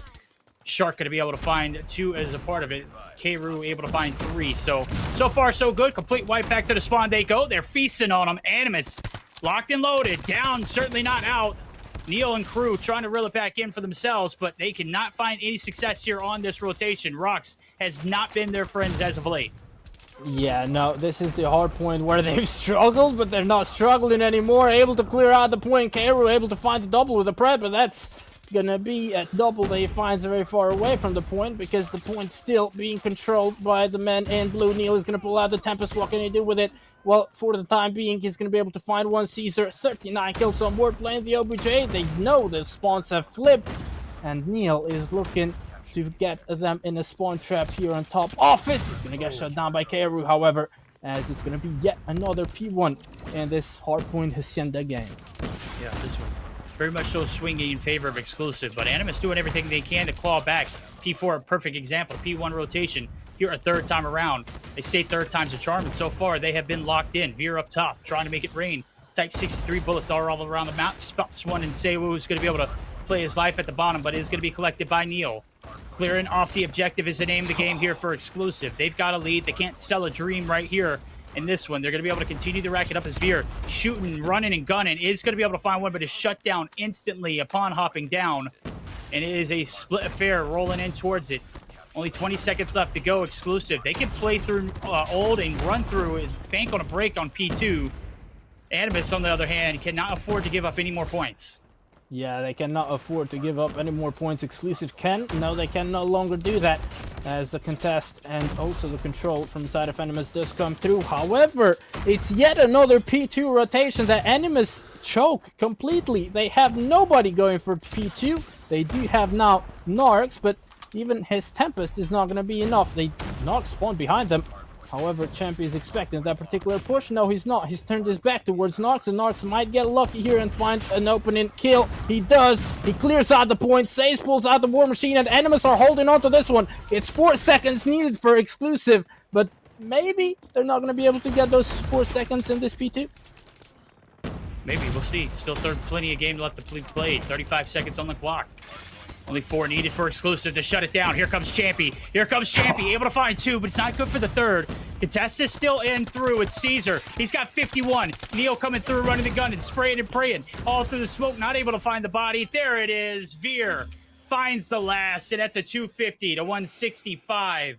A dominant, commanding performance from the boys over at exclusive.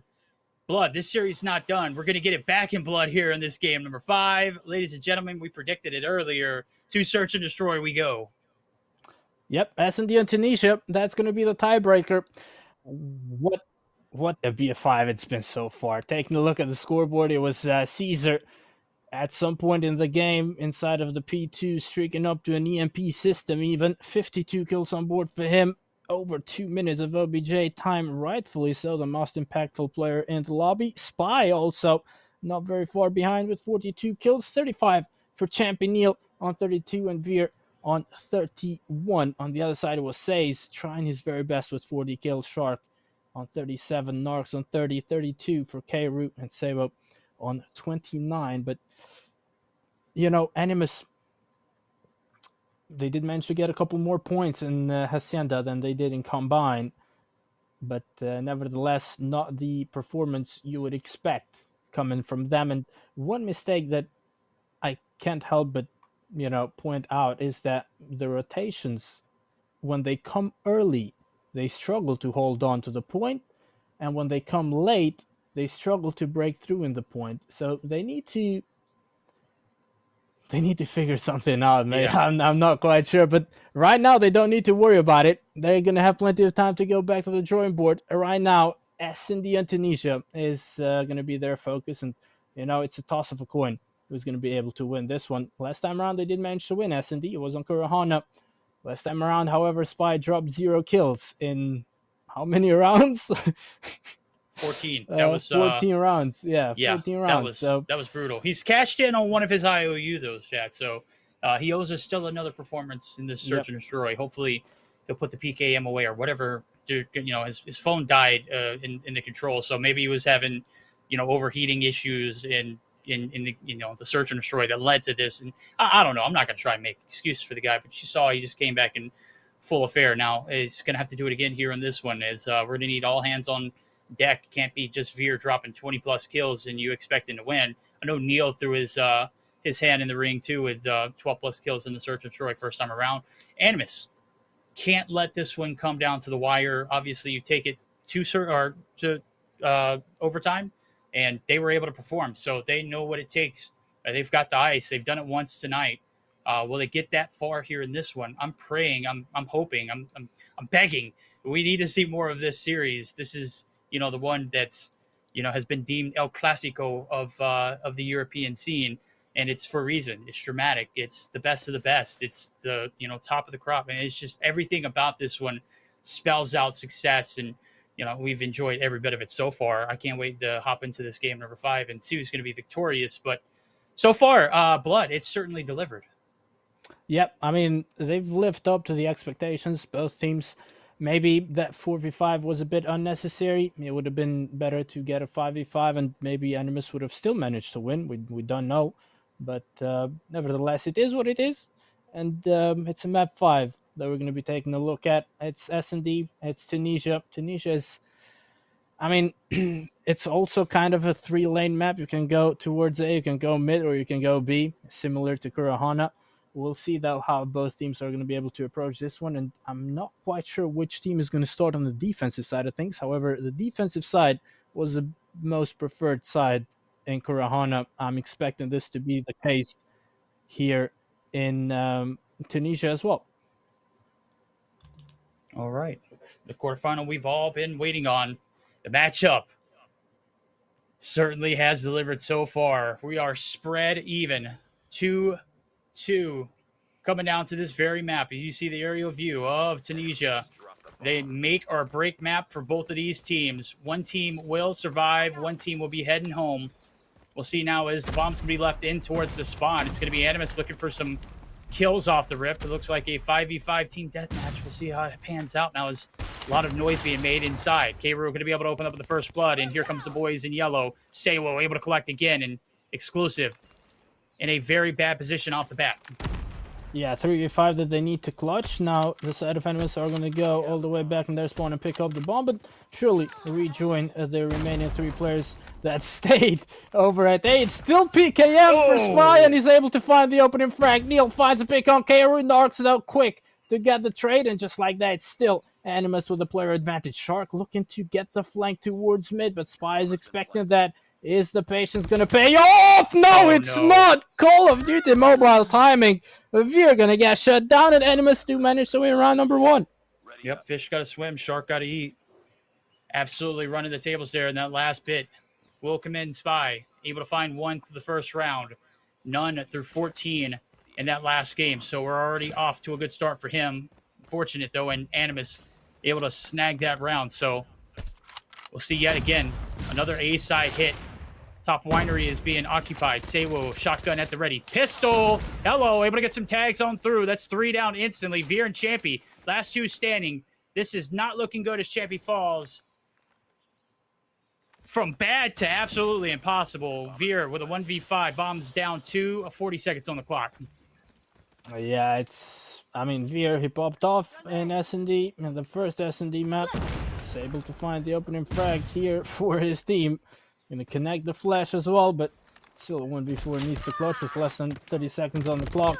And surely Sewo is gonna be able to find the kill with a shotgun from that kind of range. He does, and Animus, despite being on the offensive side, they're doing good. Yeah, they are indeed. They took command. They're taking it by the horns right now, per se. Another bomb going to be left into the spawn. It panned out the first round. Let's see if it pans out this one. Different approach here towards this B side. Veer on the back lines. He's got a little support there in Spy. Everyone's going to be able to sneak on through in red, and Veer now on the back lines. Going to be left alone. Spy going to rotate right on through. There's 3 players left standing here onto this objective. Make it 4 now as the bomb's collected and heading on through. Here comes the hit. 2 players on the back line. Says, pieced 1. Veer there for the trade. Shark on the pound. Shark not going to be denied. Going to be able to get another. No, Caesar able to shut him down. 3v3 now. Exclusive are sticking together. However, we do have Narcs already getting the bomb down. K-Roo going for the flank, and the flank is going to pay off. Finds the opening frag. Now, player advantage for the side of Animus. The time ticking down is also going to favor them. It's exclusive. We need to be aggressive. It's Champy finding the opening frag there. 2v2. 25 seconds to work with. Narcs is patiently waiting. He's waiting, but it's all in vain. He's going to get shut down. Cairo able to find one champion. He's literally one shot. He needs to play his life, but he doesn't have time. He cannot afford that. It's machine pistol in hand. He's looking to play a ring around the rosy. He clutches it. Champy, the machine pistol god. They call him that for a reason, and there you have the reason why. 2 kills on board for him, and a beautiful way to win Exclusive's first round. Here we go. Victorious. Champy. Crowned champion there in that round. Much needed indeed. As things were starting to get a bit out of hand. 2 rounds in a row in favor of Animus. Denied that 3rd round on the attack here. Now we'll see the momentum switch, the tempo change. And a little bit more of a hesitant Animus approach. They've got the middle of the map completely controlled. However, they have not found a first blood, which is rather unlike them here through these first few rounds. They have been keen on finding the snipes and finding these players out of position. Right now, things starting to slow down. Cairo leading the lobby there with 6 kills on board. Champy, the man with the plan, finds 2. That last one, huge.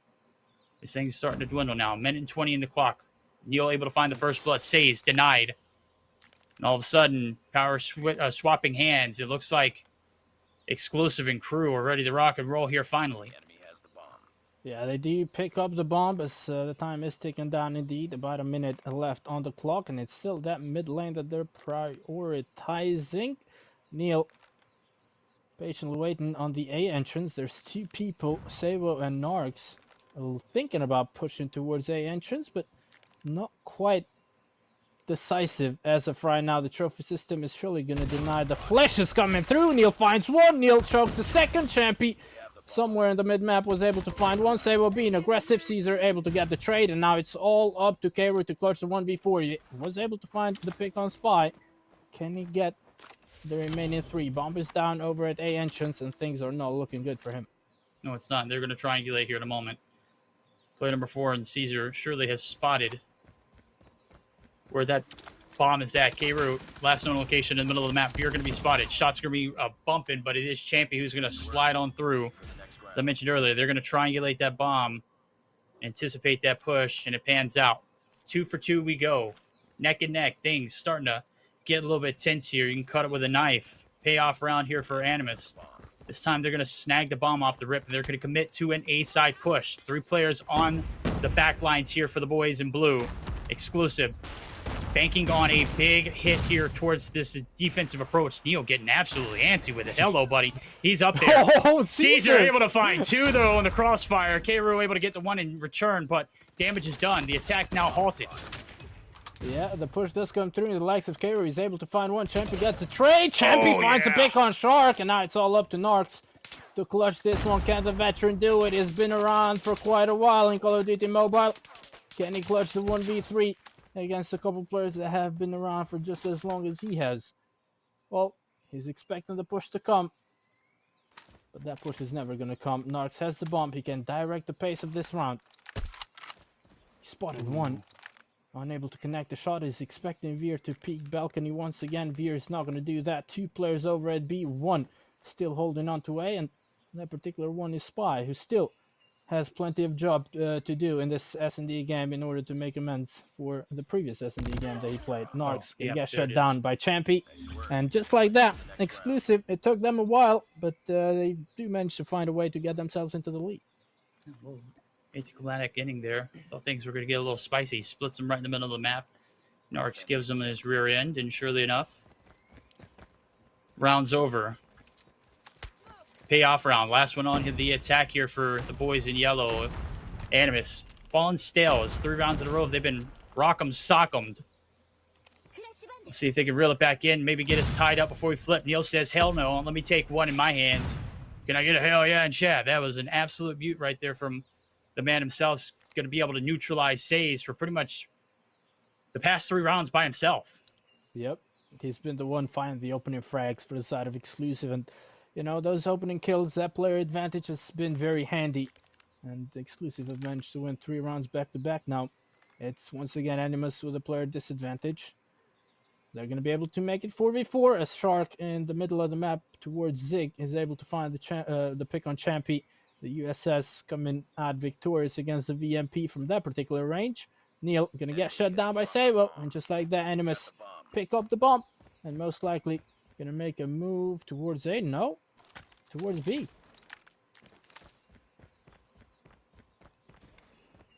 A little unorthodox. Narcs on a one-man mission. Does have the bomb in hand. They don't have any clearance over here. His trophy's on the back line.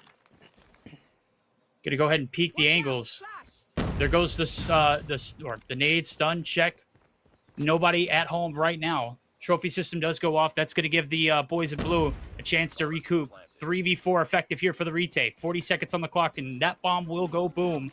Sawo opens up the first. That makes it 2. And it looks like this one might be an even matchup rolling into the latter portion of this search and destroy. Is Keiru able to push up, finds one, Shark collects the last. We're all tied up, baby. Everything starting to come into fruition. We've got about as even of a matchup as we've got here in EU. Yep, all tied up out of the first 6 rounds. Now we're going to flip sides, and we'll see if Exclusive are going to be able to play just as good in the offensive side of things as they did in defense. Well, if you're an Exclusive fan, you'd like them to perform even better than they did in defense. We'll see if that's going to be the case. Caesar nade over the top.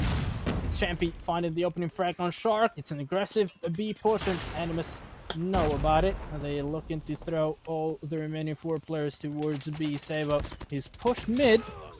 Okay, he's gonna fall. Sabo able to find one. Sabo finds 2, and he finds a triple! Lost that round, but it's not over yet. How does that happen? Oh boy. That one busted wide open. 3-piece there. VMP in the hands of the man. Sawo, you're a demon. You're a dog. You are a problem. First round through, not successful for the boys in blue. Exclusive. Gonna go ahead and run it back, baby. All the nades, all the throwables to the middle of the map. B-side hit, they are smashing it. One player there effectively, one on into the mid lane. It's going to be making 2, so redirection here for the players in the defense. Caesar able to sniff one out, but it's 2 in return. Make it 2 for 2 effectively, as we've got an even 3v3. Still 2 on the back lines in yellow, and Animus not giving anything away here. Bomb still yet to be planted. On top of that, Narc's able to find VR2. This one's getting ugly for Exclusive.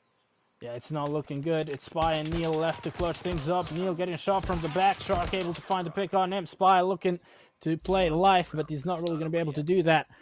And just like that, Animus do manage to win the first 2 defensive rounds this time around. They did manage to win the first 2 offensive rounds, and then Exclusive started to get a couple of rounds of their own. We'll see if the history is going to repeat itself. It's not going to be a B push this time for Exclusive. They're pushing mid lane, and also A. Veer and Caesar able to find 1 each. It's a 3v5, and things are looking much better if you are an Exclusive fan. It is indeed. You found the 2 first bloods. You've hit B, not successfully at all, and right now you're itching on an A hit. And guess what? All 3 players from Animus, they're there, buddy. So the reads, not necessarily in effect as of right now. They're just going to brute for it, push it. They've got the numbers. Here comes the hit. Spying crew getting antsy. Nades on through. Is going to find player number 4. It's not.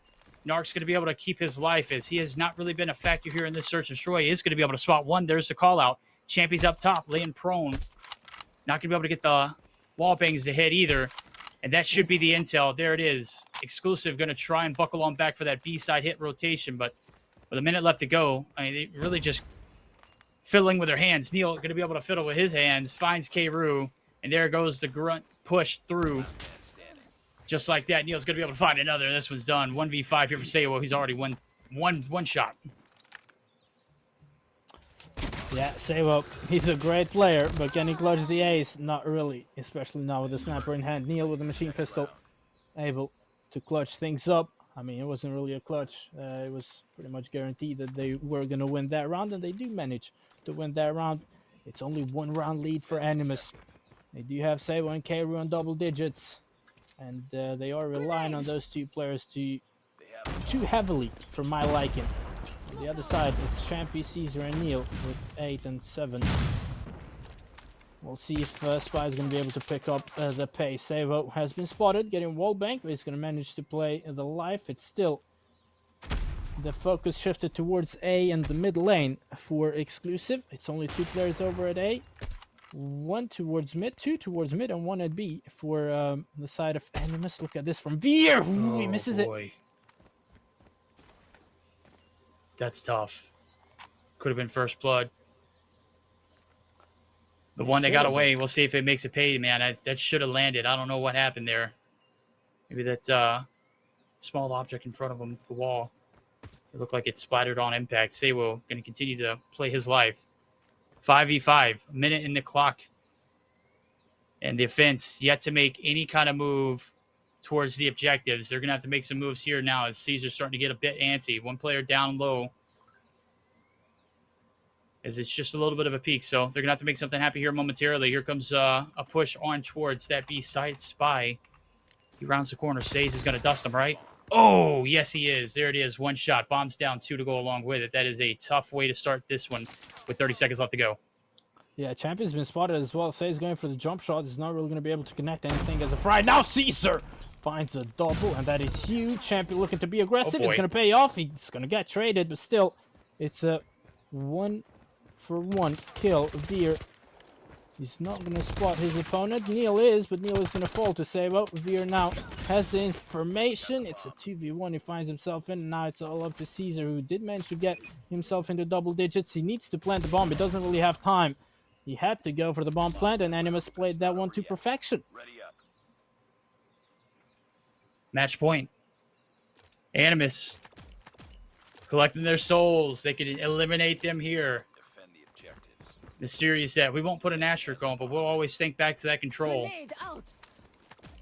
This one coming down to the wire here for exclusive. They need to be flawless. 2 rounds, and they've got overtime. One mistake, and they're done. Keiru opens up with the first blood. Sage able to find another. This one could be the end. 3 down. Make it 2 left. Through the smoke. Keiru is going to be able to find another. Only one trade in it as Neil now needs to find the ace. Finds one, but still it's a 1v4. A minute and 30 seconds. Finds another. Animus, why are you overextending? Doesn't matter.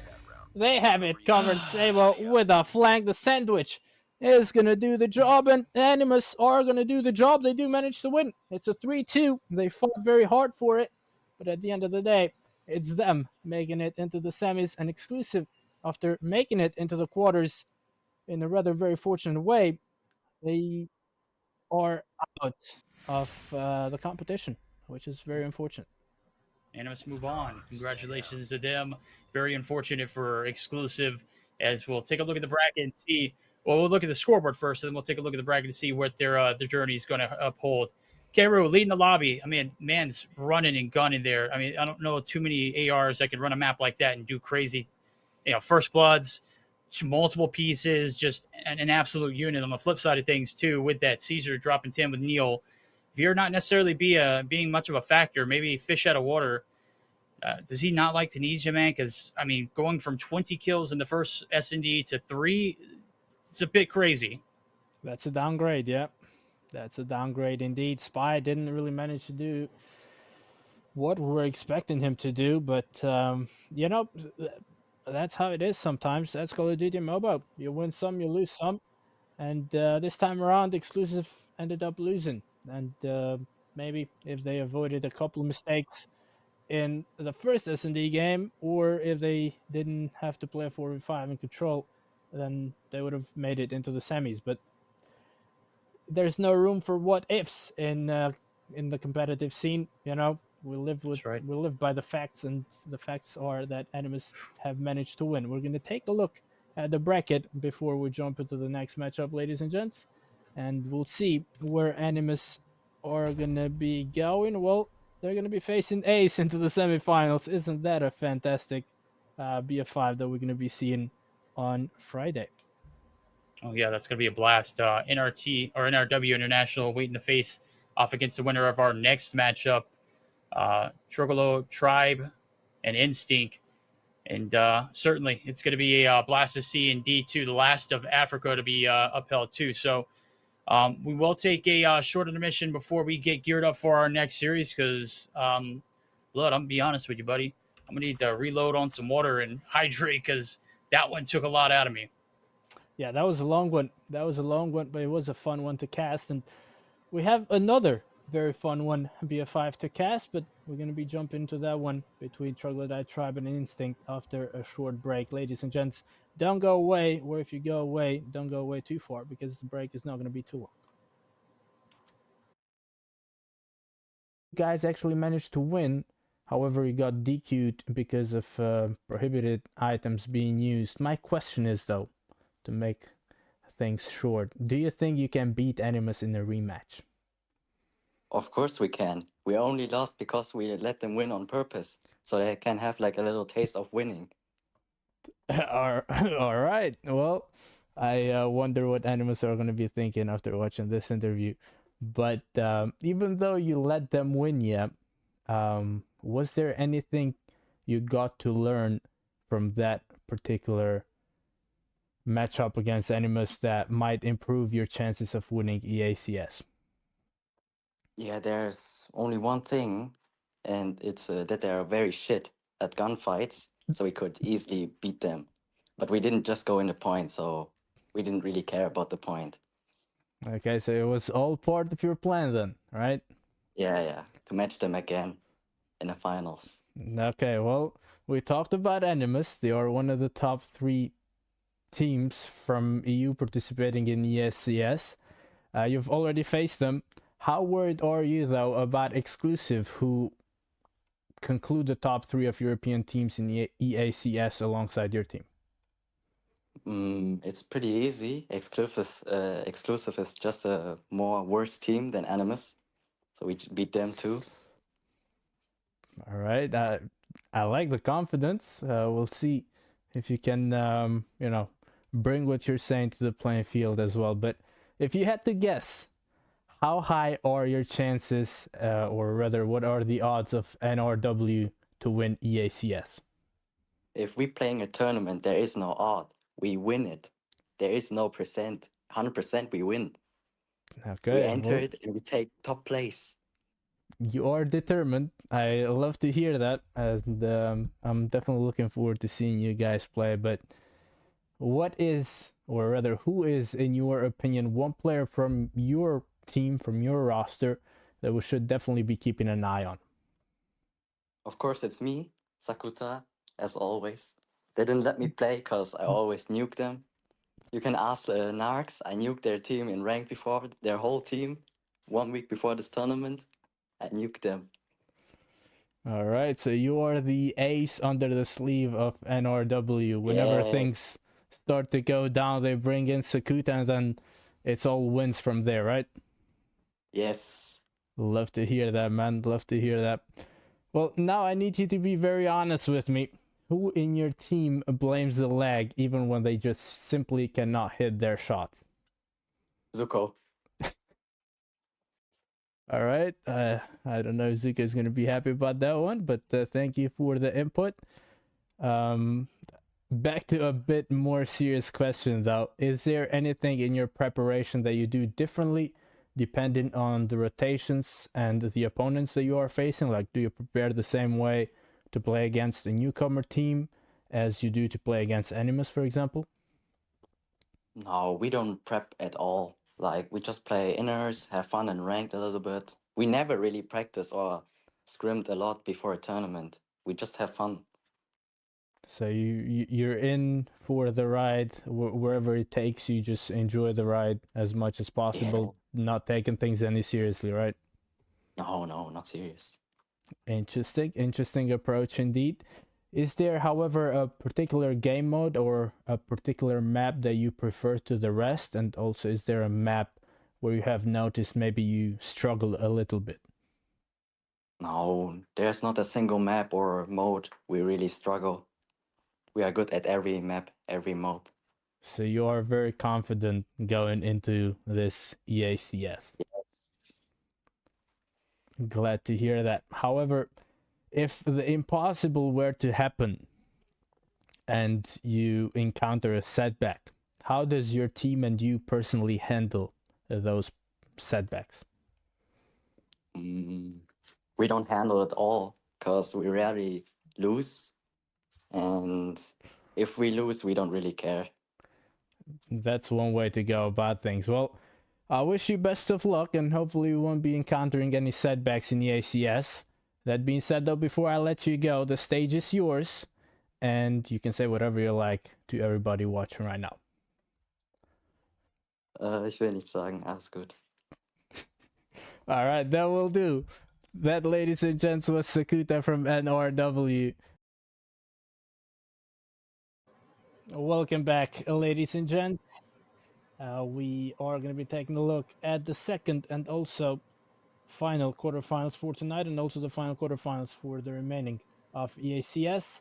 Troglodyte Tribe against the side of Instinct, and Troglodyte are representing Europe, obviously. Instinct are only African team remaining in this EACS, so there are a lot of eyes on them and a lot of supporters, I'm assuming, rooting for them in chat. We'll see if they're going to be able to win against Troglodyte Tribe, who did manage to surprise us after winning hardpoint on Friday against side of Exclusive. That being said, though, we'll take a look at the rosters of these two teams, and we'll see which players are going to be playing tonight. Well, for the Troglodyte Tribe, we have Mute, Pavinion, I hope I'm pronouncing that correctly, Meliodas, Sixelfly, and Kirby, the substitute, Mr. Milan, also known as Milan. He's not going to be playing tonight, but surely he's a key player for their roster.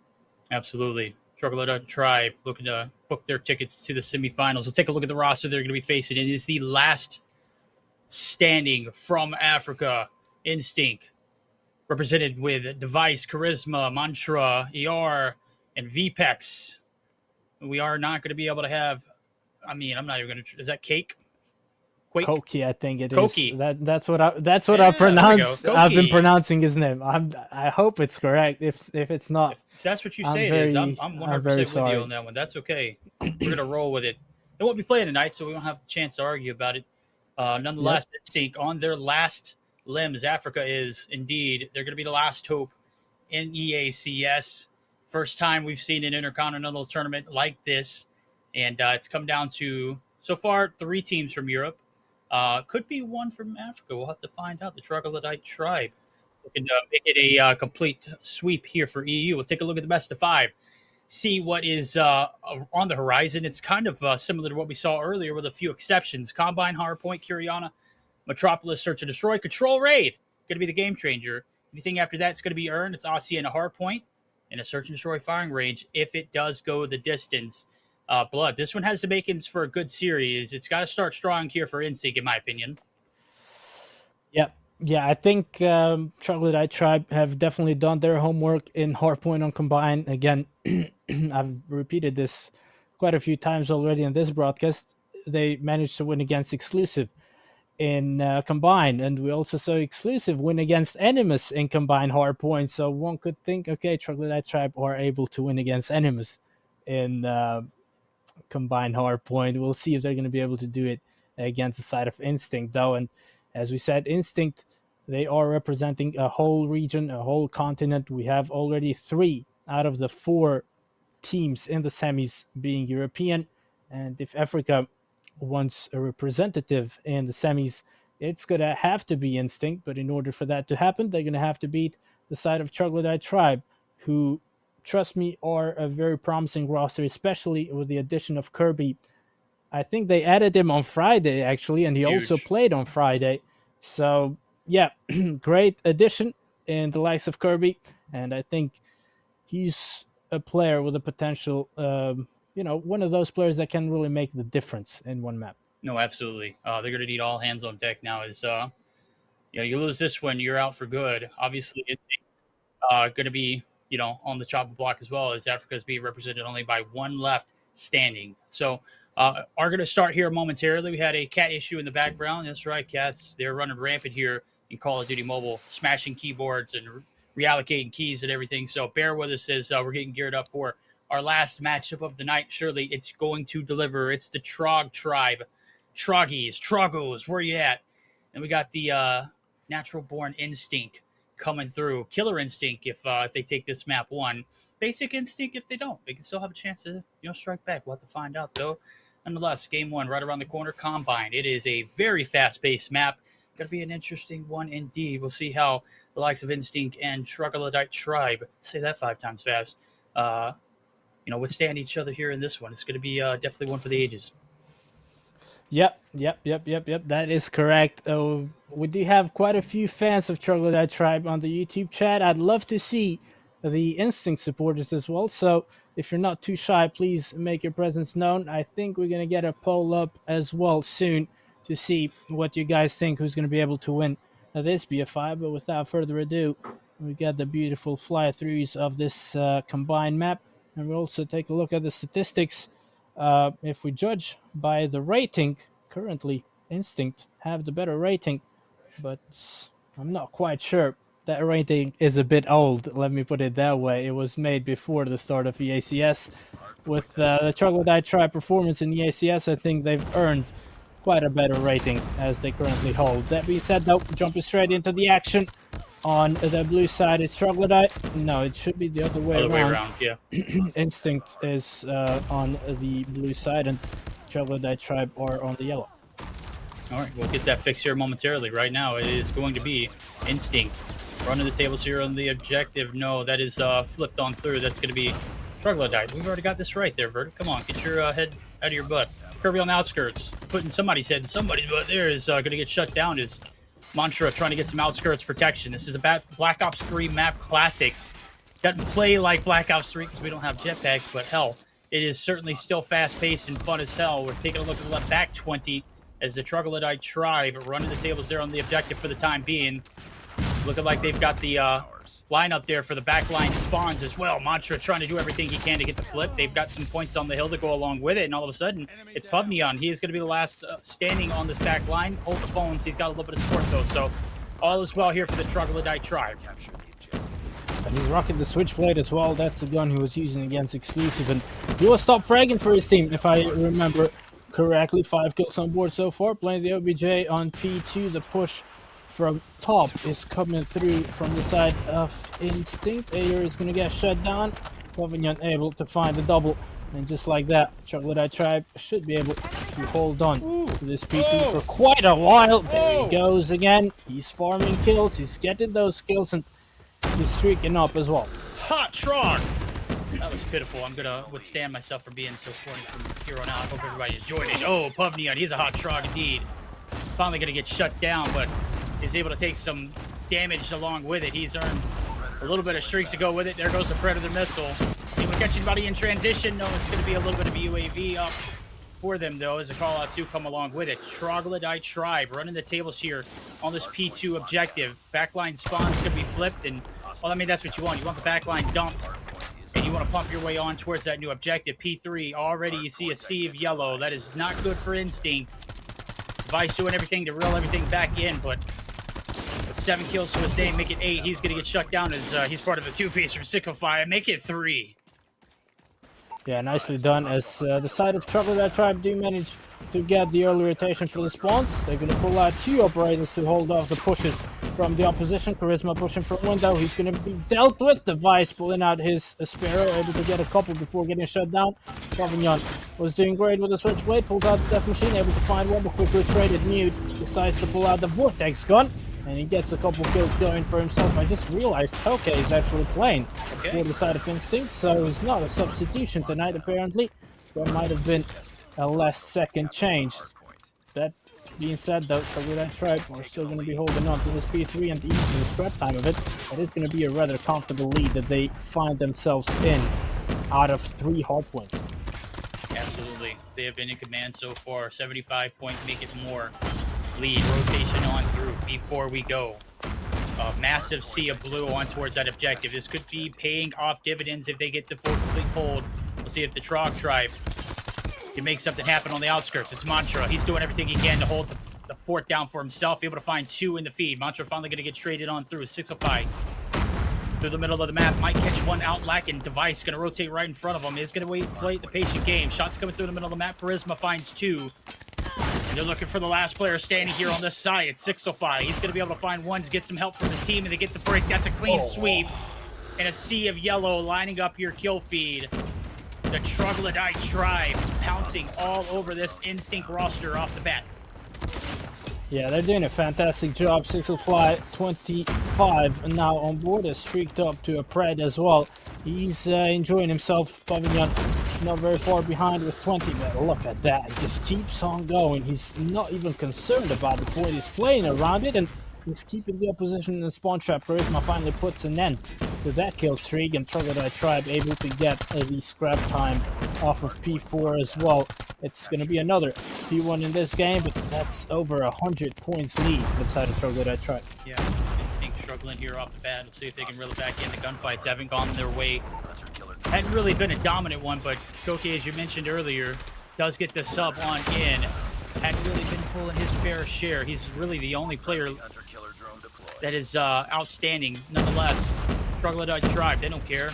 605's got 33 and more, make it 34. Is going to be traded on through, but he has been streaked up after streak up after streak up. This time around, not allowed to do so much. 30 seconds left to go here in P1. Got to fight it out in the trenches if you are Instinct. If you're Troglodyte, you just can't let it get out of hand. The break is going to come back through in yellow, and that is going to be Instinct yet again back into the blender. Yep, they do have spawns for P2 though, so if you're Instinct right now, you don't overextend. You don't even go for that P1 push. Sixelfly looking to flip the spawns, and he's done so. Nicely done, beautifully executed. Coke able to find a double. He hasn't really been able to do much on this map so far. Only 6 kills on board for him. And it's another P2 that they need to break through without spawns, so that's going to be difficult. Difficult, it's an understatement. But Device leading the push. He's going to be the one getting the first couple of seconds going in his favor. Mute with the Vortex gun, able to get a couple. Clears out the point. Ader pulls out his own War Machine. And he's going to be able to find a couple kills going for himself as well. So that was nicely done from Instinct, as they do get spawns and they do get control over P2. Yeah, they do indeed. Kirby says, to hell with it. I want to brush forward to push it. There goes the War Machine, able to find a 2-piece. Make it 3? Yeah, absolutely. Look for the spawns to flip. Ain't going to happen so fast when you got action through the front leg. You got to get the back lines. Device doing everything he can. God's plan here on this one, though, has been just absolutely devastating. If you're a fan of the team in blue, Instinct getting slobber knocked for the time being. Melodious coming through, finding a 2-piece of his own there to break on through. You can't even get scraps here in this combine hardpoint. Last 5 seconds up for grabs. It's going to be a sea of blue, but it is a pump and dump yet again. As you see, the bottom side of the spawn's going to be locked in blue, or not blue, but yellow rather, and that's going to be devastating if you're Instinct, because you're going to have to bank on a good break here early on to ease this tension. Yep, Troglodyte Tribe, I mean, statistically speaking, they can wrap things up in this particular hardpoint, judging by the way they held on to this particular P3. They should be able to wrap things up. Indeed, his charisma, he's just chilling. Yeah. Might have given up, might have disconnected. I'm not quite sure, Mantra, or whether Death Machine looking to break through on this one. It's okay, charisma disconnected, I'm assuming. And that should be a lot easier now for the side of Troglodyte Tribe to wrap things up in this hardpoint on combined. Less than 10 seconds needed for them. Pavilion gonna pull out the Death Machine. Sparrow coming out from Device, trying his very best to at least prolong this game, if not win it. And speaking about winning in that context, it's it's impossible. It's impossible. Boy. 250 to 68. Yikes! I've been tossing a blender before, but dang, 605. I mean, he was a player of the week last week for a reason. He's a player of this game, indeed. MVP, plus 40 kills, absolutely running it. And we only got into that second set of hills. Was it 3 hills? No, it was only 2. And we only got halfway through with that second set. That was tough. Instinct, not holding their weight here in this one. A very, very tough one. We'll take a look at the stats here momentarily, but I'll go ahead and tell you 605 fried. Absolutely fried. But nonetheless, that one was a tough way to start. Instinct, a little bit of knocked off their element. Still very much so plenty of games left in this series. It is a best of 5, but as of right now, looking pretty good for the boys in Troglodyte Tribe. Where my Troggies at? And yeah, Troggies are having quite a bit of fun after that hardpoint game. Sixelfly, 41 kills on board for him, 35 for Pavilion mute on 28-24 for Kirby and 20 for Meliodas. On the other side, it was 22 for Device, Ayer on 23, 16 for Mantra, Koki on 11, and Charisma, I believe it was, that disconnected. So unfortunately, we do not know his KD or his statistics for map number 1. Hopefully, though, he's going to be able to get his issues sorted, because we want to see a 5v5 in S&D. And again, even though Troglodyte Tribe were very dominant, we can also give Instinct the benefit of the doubt and say that they were playing on EU ping, which would have made things a lot easier for Troglodyte. Jumping into S&D, we saw Animus do it. We saw Animus come back after having lost the first game. So things are not over yet. Are we going to go into map number 5? I don't know. But We got to get to a map if 4 you are- first. Yeah. yeah, but if you are an Instinct fan, don't give up on your team just yet. That's all I'm trying to say. Yeah, we gotta get to that game, that map 4 first. Got to do something here differently. Troglodyte Tribe just completely in control from beginning to end of that one. So maybe the search and destroy is we're getting geared up for it here right around the corner. If I'm not mistaken, we're heading back over to Metropolis, and then from there we'll head over to the lovely Hollywood Hills of California for a little bit of raid control. Nothing guaranteed for a game 4 as of yet, but I'm waiting to see if Instinct can change our minds. Obviously, if you're a fan of the Troggies, you just want them to put them down and put them out of their misery here early in a 3-0 sweep. But anything can still happen here as we're getting geared up for that search destroy. Things changed for Animus last series around. We'll see if things can change for the boys from Instinct now as they're getting to the end of their line. Let's see if they can turn it around here in some Metropolis search and destroy. Yeah. Kurahana it is, S&D it is. It's going to be interesting to see which team is going to be on the defensive side of things first. But, Troglodyte Tribe, they do have the momentum going for them after a very dominant win in hardpoint. We'll see if they're going to be able to translate that into a couple victorious rounds here in S&D. Instinct, though, they are somewhat with their back against the wall. I know they can afford to lose this one, but if you end up losing 2 maps back to back to the side of Troglodyte Tribe, it is highly unlikely to reverse sweep them. So if you want to win it, you have to win this S&D game, in my opinion. No, you're absolutely right. It's got to start here. Can't afford to be on the chopping block in a respawn game mode that is quite devastating if you allow it to get out of hand. We saw the kill disparity in the last game. We didn't see it as the post-game marker was a little bit bugged, but we heard it from the lovely voices of Blood, and 605 player of the week for a reason. Player of this series so far, 41 kills to his name. We'll see what he can do here in the search and destroy as we're getting geared up. Looking like we're going to have to reset lobby, so it could be a little bit more time to jump into the action. Nonetheless, we're just like you, chat. We'll start it whenever it gets started. Yeah, I think for some players to fix their issues, I'm going to assume that's Charisma trying to fix his connection. And obviously, it will give him the time needed, because at 4v5, I think we've seen one too many 4v5s tonight, and we don't want to see another one. So, yeah, we'll give them the time they need, and hopefully they're going to make the most out of it if it's actually an Instinct player that we're waiting on. And, get those final strategies sorted, get the game plan ready, because judging from the first map, Troglodyte Tribe seem to have everything covered.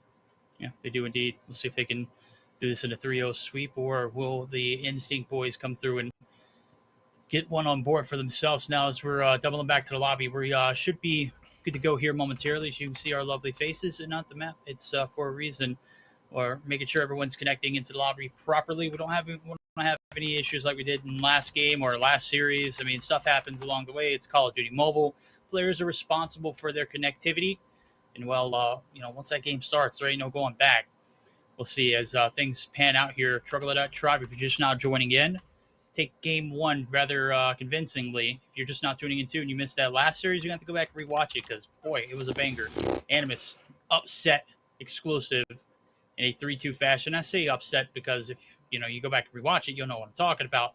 It was a bit devastating there for Exclusive in the control. We'll see if things here are a little different. Troglodyte Tribe here already up 1-0 in the series.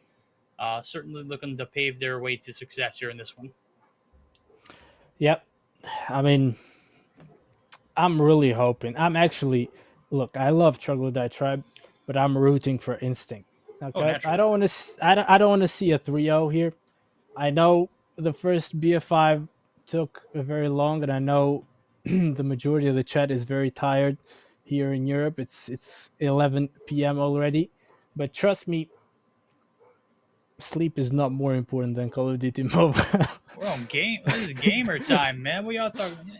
Y'all fools Damn act right. like y'all play till 2-3 o'clock in the morning, man. What are you talking? 11 o'clock Yep. is early, and I know it's Tuesday. It's the start of the week. It's Tuesday, isn't it? That was probably god awful. What the hell did I just do? But no, I completely agree. It's getting a bit late. For me, it's only 4 p.m. Central Time, so I'm locked in. I'm loaded in right here. We're geared up. Overview there of Kurahana Metropolis. You can see it. It's about to go down. Game number 2. Troglodyte Tribe taking on Instinct. Instinct need to strike back as they were put down early in this series. Let's see if they can dig themselves out here in this search and destroy. Well, hopefully they're going to be able to do that. We'll see though which team comes out on top, and I'm still wondering which side is going to be on the defensive side of things first, because at least from what I've seen in this particular map, the defensive side is the better one to start. Only in theory. Troglodyte is apparently going to be on the defensive side of things, so we'll see if theory does meet practice this time around, and they manage to get into the lead after the first 6 rounds. But Instinct are surely going to have something against that, despite being on the offensive side of things. I'm sorry, I was kind of consumed in chat, man. Someone's trying to give me a Troggy jersey. Hell yeah, we'll take some Troggy gear, baby. You know, when you want to send it my way, I wear a large American, so that'd probably be like an XL for EU. Because I know you guys run small. We do things big over here. That's not like a flex or anything, because we're pretty damn big. But you guys get the picture, man. We're large and in charge ish. Right now, it's Troglodyte. They are large and in charge, taking control of this series so far. Everyone's leaving the lobby yet again, baby. Let's bounce back and do this. Third time is a charm, they say. Ready up. Yeah, third time is a charm. We'll see if it's going to be the charm for the side of Instinct, though, because they kind of need this map way more than Troglodyte needed. Apparently, it's a Troglodyte player unable to connect in time, and obviously we don't want to play a 4v5. The rule set allows it if the game hasn't started yet. If it's still the countdown screen, you can leave and the game is going to get restarted. If they went on playing the first round and then left, that would have been an easy win for Instinct. And to be fair, I think Instinct would have loved that, but they're going to have to fight for their win. They're not going to have a freebie going their way. That being said, though, Troglodyte Tribe, they do have a sub. So maybe if one player is having issues, oh no, it's Sixelfly that's having issues. I love Mr. Milan. He's a great player, and more importantly, he's a great person. But substituting Sixelfly is crazy. I mean, those are some very large shoes that they need to fill. Yeah, that's tough. That's like that's like benching Tom Brady here in this series. Like there ain't no way in hell we're going to do that, right? I mean, that might be a possibility if we don't see any connection issues being changed. Nonetheless, everyone's bouncing back into the lobby. Hopefully, we'll get a clean, fair fight here in a moment. There'll be plenty of blood to be shed and be spread. We'll find out who is going to come out victorious on the other end of it. So far, Troglodyte Tribe doing everything they can to prolong. I don't know why they're like, come on, 6-5, just connect, dude. It's obviously a skill issue. You're good, but can you connect though? That's the question. Yep. I mean, you can get kills, but can you actually connect to your Wi-Fi? That's a big question here. He's struggling, or maybe it's all mind games. Are they playing the mind games against Instinct and delaying the game? I don't know. I'm not gonna assume anything Okay, Defend the objective. but hopefully we're gonna get everything sorted. Hopefully it's gonna be a 5v5, and hopefully everybody's gonna be able to connect in time. Yeah. And I So- can already hear the countdown going down. That's If what I I'm was not saying. It's like, I mistaken. gotta push my ears closer. It's So- like, is that started? Are we in there? Are we in there like swimwear? Oh, I hear Yeah, nades too. Let's go ahead and bounce on into the action, baby. It's Okay. we're just getting it- teased over here. Okay, never mind. Just kidding. I didn't hear anything. You didn't hear anything either, Chad. Yeah, you didn't hear anything. It's just Who wanted it voices so that bad? Verdict and I just have voices in our heads. That comes from casting 5 years of Call of Duty Mobile, ladies and gents. Don't do it, or do it if you want to have voices in your head. I don't really mind. That's fine by me. But we're waiting for the 10th player or the 5th player of one of the teams to connect, and we should be good to go. We do apologize that it's taken a while. That's absolutely nothing that we can do about it. It's the teams that we're waiting on. So if you want to blame somebody, if you want to Blame let Blood. your rage out, just kidding. blame me. And then once you think about it, you can blame the team that we're waiting on. But yeah, we're going to have to wait. Another restart, I'm being told. The third time is not the charm, Verdict. Mm. It's not this time. Oh boy, this is going to be a brutal one. Chad, bear with us. We are having very deep-rooted issues here in making a lobby here. Obviously, we didn't have any issues going into game number 1. Charisma did disconnect, but I mean, we have no idea what happened there on that end. Getting geared up for game 2, we are put on a bit of a stall. So, just like you, chat, we don't want to be yapping. We want to be looking at the action. We don't want to, be going back and forth.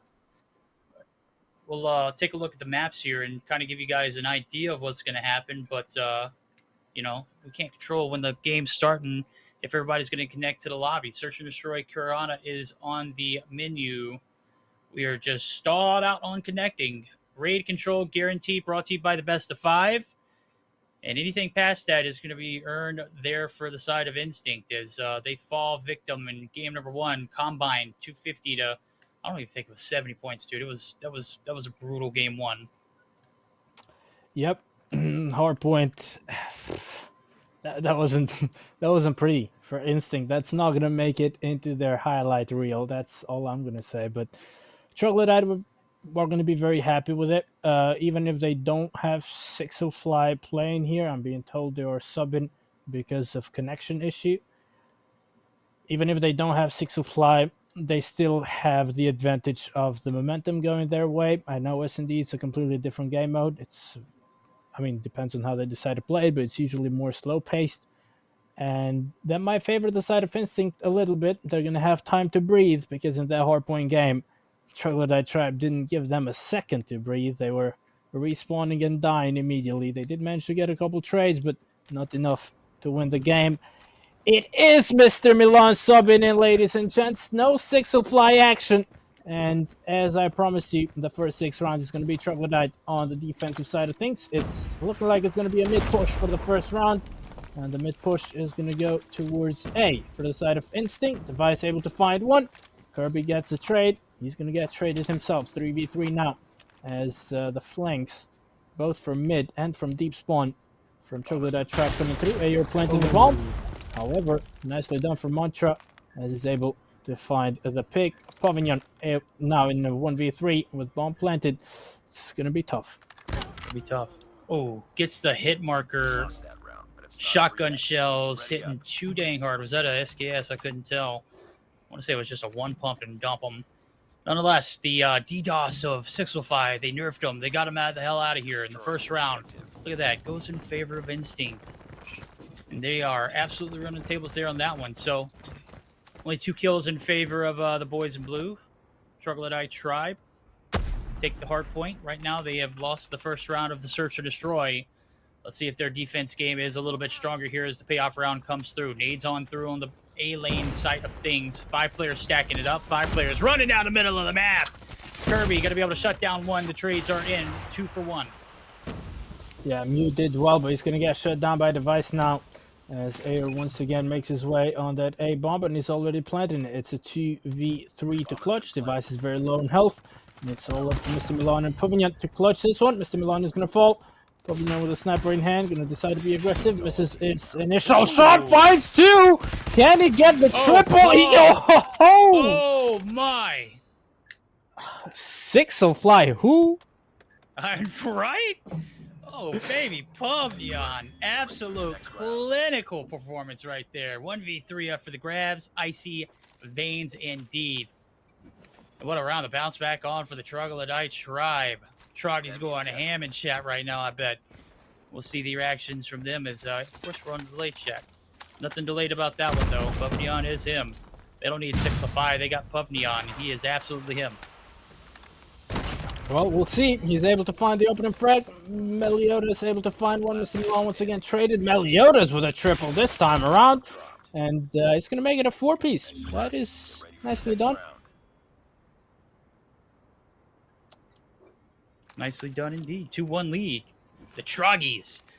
They're here to play. 605 or not. Rocking and rolling here. Payoff round. We'll see. Yeah, again, another B push. Was successful there for the last time around. Let's see if they can tweak it up and make something happen. Trophies down. Lethals and tacticals all being thrown. Else, stun check there. Gets player number 5 in Pavignon. He is absolutely one shot. Going to be collected. 2 down. In blue, that's going to be the defense. Letting that A side of lane absolutely laid down. That's the bomb going on along with it. 40 seconds to go on the clock. It's a 2v5. And Mute and Kirby left to their own to make something happy. Let's just make that Mute. Mantra going to be able to find one, and it's all of a sudden ace up for grabs. Mantra shuts it down. We are yet again tied. Yeah, that was nicely done from the side of Instinct. Aggressive B push. We're able to find the opening on Pavignon after connecting the concussion. And it all went downhill from there for the side of Troglodyte Tribe in that round. They've managed to win 2. They've lost 2 as well. And we jump into round number 5. Meliodas expecting the push to come from mid, but no, it's going to be a B push once again. Utilities being thrown. It's a 4-man push. The first one is going to fall. The second is going to fall. Meliodas keeps on going. He's shredding with a VMP. Baby. That's another triple, and that's going to leave Mantra in the 1v3. That's a Jersey hour right there. That man putting on work. Mantra 1v3 up for grabs. No dice. Kirby. Hardcore shutting them down. 3-2 lead. Back in the hands of Troglodyte Tribe. One less round to go here on the attack. Instinct doing everything they can to stay alive in this one, and they have done pretty well so far. Will we be tied at the split, or will it be 4-2? We're about to find out now. Payoff hit over towards B side. It was successful a few rounds back. Nades on up through. Trophies are saving the lives of a few, but as of right now, Mr. Milan, only one taking damage, no kills. Yeah, no kills so far as Instinct kind of fake a B push and now rotates 2 towards mid. Kirby able to read that, finds one, unable to connect the next one on device, and it's still a 4v4 now. It's going to be a split. They're expecting the flank to come from their own spawn. No, they're going towards B again. And this might pay off as the side of Troglodyte Tribe only have Mr. Milan sitting in the corner over at B. Smoke going down. And now the push is coming through. Mr. Milan is going to give the call out. However, not more than that, as this is going to get shut down rather quickly. It's a 2-1 split for Troglodyte Tribe. They do have Pavignon with a pistol, with a sniper, excuse me, pushing from his spawn. Mute almost connected that one. Meliodas finds a double. Oof, it's 1v1 now. Shotgun and machine pistol. It's the machine pistol of Pavignon. Yet another round they single-handedly clutches for his team. Yeah, that went down way too quick. Pavignon left standing, of course he iced up. 4-2 lead, flip sides, defense stood strong. A great retake.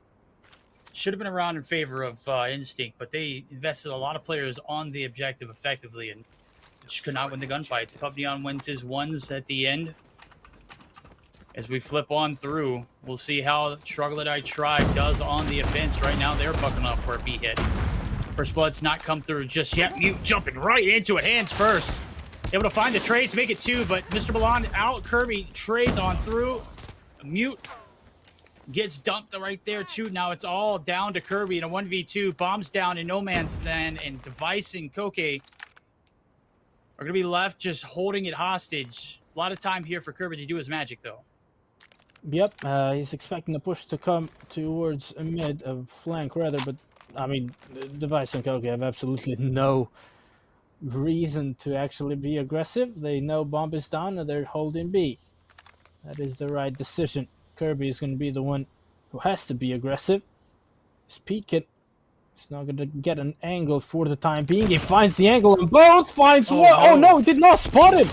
Oh, He did not spot Koki the first time around. They were both laying down. Ready up. The way Instinct, they clutch it. Nicely done. I for sure thought he saw the first guy up top, and he was just taking it slow, and he spots the guy laying prone on the bottom, and that's a tough one. That could have been a 1v2 clutch. Nonetheless, you can't assume that you're going to get a double play there in that situation. Didn't pan out. Troglodyte tribe.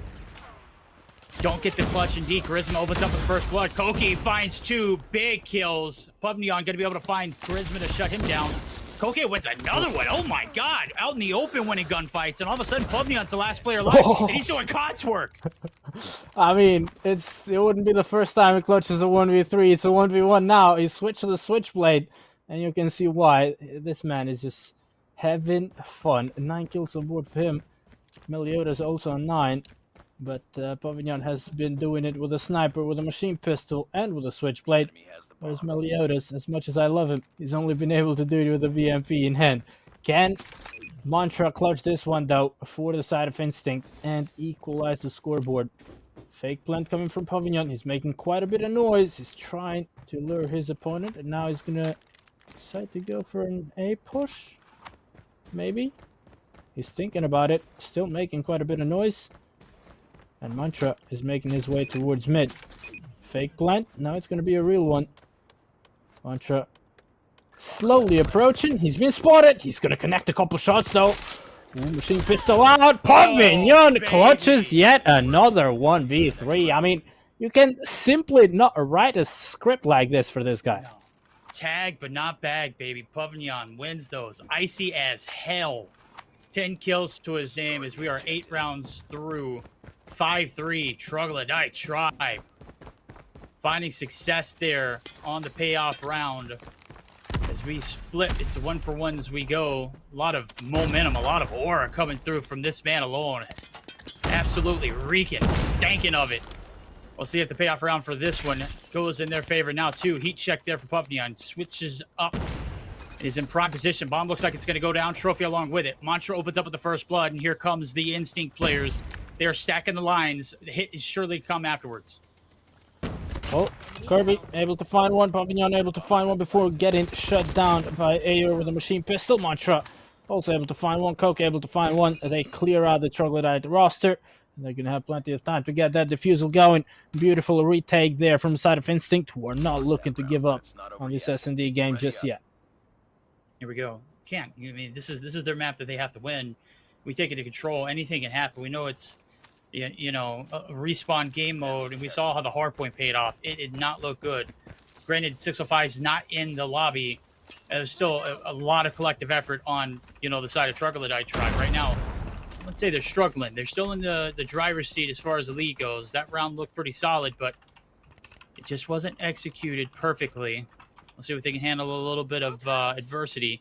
Hit is over back towards the A site. Trophy is down. Ayor, Charisma, Device looking to pounce. No shots as of right now. Mr. Milan getting the job done on the objective. 3 stack in the back lanes. Nobody there to turn it down. And Mr. Milan's just going to opt the hit from the front now. They've given up the back lines. They're going to have to hold this push. Koke is also on the back lines too. And surely enough, Device opens up with the first blood. Meliodas finds a double, finds a triple, gonna get shut down. Pavilion is gonna get shut down as well. And that is not something we see very often AR now. He's gotten a double, machine pistol in hand. And shotgun as his primary gun. It's a 1v2. He needs to clutch less than 20 seconds to work with. He needs to be aggressive. Mute though has everything covered as we jump into match round already for the side of Troglodyte tribe. Here we go. That put him up 2-0 in the series. Instinct is on the ropes. Not knocked out as of yet. Surely enough, hanging on by a thread. Let's see what they can do here. Their last stand potentially. 4 players stacking that B line of sight. Middle of the map unoccupied. Nades on through. Not going to catch anybody off guard. Player number 5 is huge. Ayor in a prime position, just waiting for anybody to push on through. Nade shots right in front of him. It's not going to hit. Nonetheless, Mutant Crew occupying a large chunk of the chains here over at this A site, and big first blood coming in favor of Pavnion. That's going to be the green line for that bomb plant. Yeah, Mute did spotted Mantra as well, but he does not have to peek that. He knows Mantra has a sniper. He's going to plant the bomb. He's going to give Pavnion the call, and Pavnion is holding the corner, expecting the push to come through. Charisma able to find the opening frag, as we do have a two-man push coming from mid. Pavnion, though, able to find one. And now it's all up to Charisma to clutch the 1v3 to keep his team alive in this S&D game. He's not able to do it. Pavnion is just too much to deal with, as Troglodyte Tribe do manage to win that one. 2 map wins already for them. Yep, one more ticket to the show there in the semifinals, where they will be facing off. I can't even remember, man. It's been too dang long since we talked about it. But we'll find out here at the end of this one. Could be, should be. 2-0 so far. Clean sweep. Get your brooms out, potentially. We're heading over to control and raid. Take a look at the post-action report if it is available. Nonetheless, I'll just go ahead and call the stat line. Pavnion is him, bro. He wins a lot of ones. He wins a lot of twos. He won a lot of 1v3s. That man is absolutely invincible. Yeah, just look at that. 15 kills in 11 rounds. Absolutely insane. 2 of those were 1v3s that he clutched for his team. One was a 1v1 as well. So 3 rounds alone, he single-handedly clutched for his team. Melioda is not far behind with 12. He was rather quiet in hardpoint, but in S&D, he started to shine, just as his top 5k legendary logo is shining right now on the screen. Mute on 6, 9 for Kirby, Mr. Milan. The sub, substituting Sixelfly, not dropping the numbers that Sixelfly would have dropped, but still planted the bomb when he had to, playing for intel and doing the job. On the other side, it was Ayer with the shotgun in hand, but the majority of kills coming with the machine pistol. 10, Charisma also on 10, Koki on 9, a much better performance than in hardpoint on combined. Device on 6, and Mantra on 5 to conclude the roster. Yeah, not a bad performance out of Instinct. Indeed, it's just completely outplayed a few of those rounds, swing rounds, in my opinion. Pavnion just standing out, and that's what big-time players do in big-time games. They win the rounds. They ice up. Was tagged up in a few of those rounds and managed to stay alive and absolutely destroy you. This one, though, coming down to one last game, potentially. Instinct, again, I mentioned earlier, on the ropes. Already been knocked down once, while they get knocked out completely here in this one. Could be the case. We'll find out here as we're getting geared up for game number 3. We'll say Mr. Milan out of the equation, 605 back in for the respawn. All right, well, maybe Instinct can hope that Sixelfly disconnects. I don't know. I don't know what to say, man. Bringing Sixelfly back is really rubbing salt into the wounds of Instinct, because he was the one top fragging in the hardpoint game. We'll see what he's going to be able to do in control and raid, but I'm assuming it's going to be a similar picture to that first map. We'll find out. Let's get it. Game number 3. Last chance here for Instinct. Boys over Troglodyte Tribe booking their tickets to the show here for the semifinals. We'll see if they can get the job here now done. And Chad, was I moaning? Was that a moan? Who moaned? I don't feel like I moaned, but hey. you did when you said did Ayer is when you were talking about the nade trying to connect an Ayer in mid map. Yeah, that's tough. Yeah, that's all right though. Yeah. That's all right. Well, I in the heat of the moment, I moan as well sometimes. Yeah. I understand you fully. As an old man, you just make noises that sometimes you can't control. The young people in chat wouldn't understand, but I fully understand you. I've lived life, man. Okay, all right. Yeah, they haven't moan if I want to moan. They haven't been through what you've been through. Tell them. Right now, I know Instinct's moaning, dude. They are just, hanging on by a thread. Hopefully, they'll flip the switch, get something to cracking. Obviously, can't get caught lacking here in a best of 5. Game 3, control. Beautiful Hollywood Hills of California, ladies and gentlemen. Could be a last game here for Instinct. Troglodyte Tribe trying to complete the sweep. Brooms out. push him under the rug. And we'll see how it pans out now as everything is good to go. It does look like 605 might be connected in, but he ain't moving yet. Uh-oh. Oh, well, his teammates are playing. He reconnected, and that's a good sign because he's moving. And even without him, for the first couple of seconds, they've managed to make their way over at B, and Meliodas has managed to get quite a few kills. He's going to get shut down as the side of Instinct. They only have one player over at B, and that player is going to go down. They're going to opt to go for an A push, but look at this from Troglodyte. They have two players looking to push deep spawn and get the spawn trap going already for themselves. Let's see if they're going to be able to do that. Neon trying to clear it on through.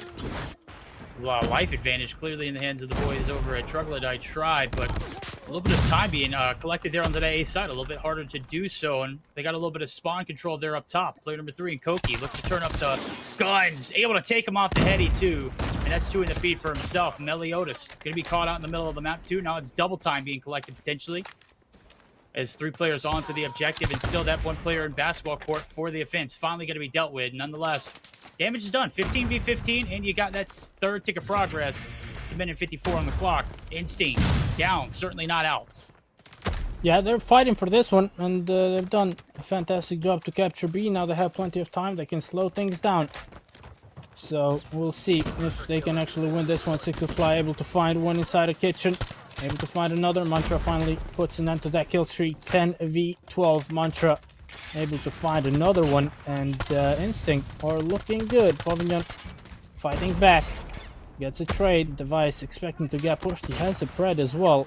If you really want to play it safe and to win this round, Charisma though is doing the work with the USS, and just like that, in a 5v11, surely Instinct are going to be able to win the first round. Yeah, Device just continued to rack it up too. Finally going to get shut down. AO, round done. Objective A lost. Ladies and gentlemen, Instinct striking early here in the raid control. As I've mentioned, they have taken a few shots here in this one. Gut-wrenching there in the search or destroy, a beatdown in the hard point. But right now, they're standing there on grounds here in the control, taking a very first round victory for themselves.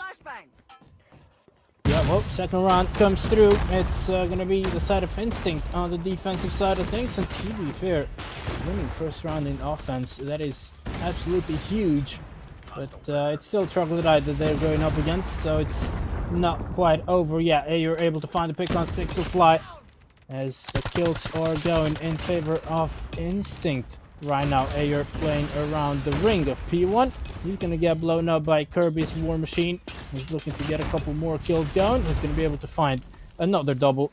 And just like that, they do manage to get or jump inside of B, but not get control of it as Device able to get the pick. Device going to get shut down. Pavilion pulls out the Death Machine, and now they are starting to get and capture the first tick of B.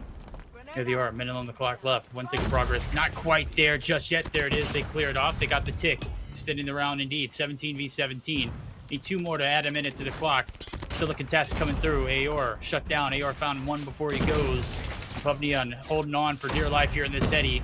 Doing everything he can to PTFO. Here comes the crew in yellow.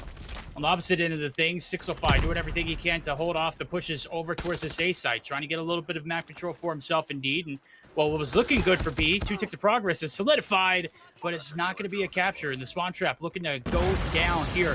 3 players in blue trying to get on out, but it's Charisma who is holding them hostage. Well, Meliodas takes care of that one. 605 able to find the pick on Mantra as well, and this is another close round. Troglodyte trying to do the very same that Instinct did in the previous round. Device able to find a pick on Meliodas. Mute pulls out the Annie and looking to get the spawn trap going. Oh, how does he miss that one? I'm not quite sure he knows himself. Either way, it's a 6v7. 605 able to find a double. Mute time ticking down on that Annie, so he's going to try and go for the shots through the smoke. Able to find one. It's a 5v6. It's a marginal advantage that the side of Instinct has, but Mantra finds a trade. 3v5 now. Shoe is on the other foot. Instinct looking to lock it down. A's been captured. 1:30 on the clock. Time is not of the factor. Right now it's the gunnies. Device. Big gunfight. 1, make it 2. Meliodas Last-ditch effort. Ooh, it's going to get shut down. That is gut-wrenching indeed. 605, last hope here to clutch this one up, or it will be a 2-0 in favor of the boys in yellow. Instinct looking to hang on by a thread, and they have done it so far. 605, 11 kills to his name. Needs to find 5 to clutch this one.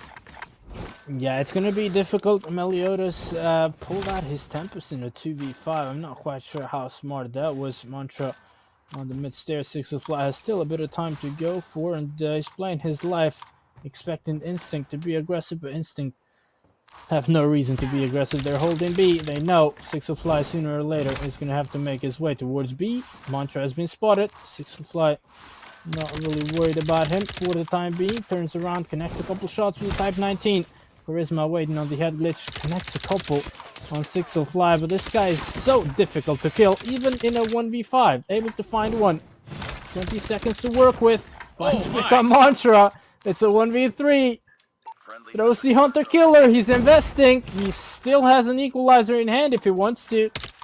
But do you actually go all in this one if you're 605? You spotted? Oh, he is. He is. He's. That was a roller coaster right there of emotions. Yo, he's a slippery guy, isn't he? Jesus. Difficult to catch him. Yeah, I mean, that trophy wasn't there. That would have been a kill brought to you by the Hunter Killer, but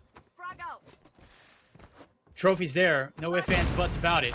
We are on the map point here for the boys over at Instinct. I know it could possibly be done. Mantra and crew looking to swarm this A site. Death machine at hand. We know how big of a buff it got recently. We know it is absolutely going to plow through. Ton of bullets, ton of time. 81 to be exact in the chamber. And still yet to find anything off of it. They are respawning. Now they are in hell. It's Mantra able to light up the feed for himself, and that is possibly going to be a quick A hit if the crew can do it with him.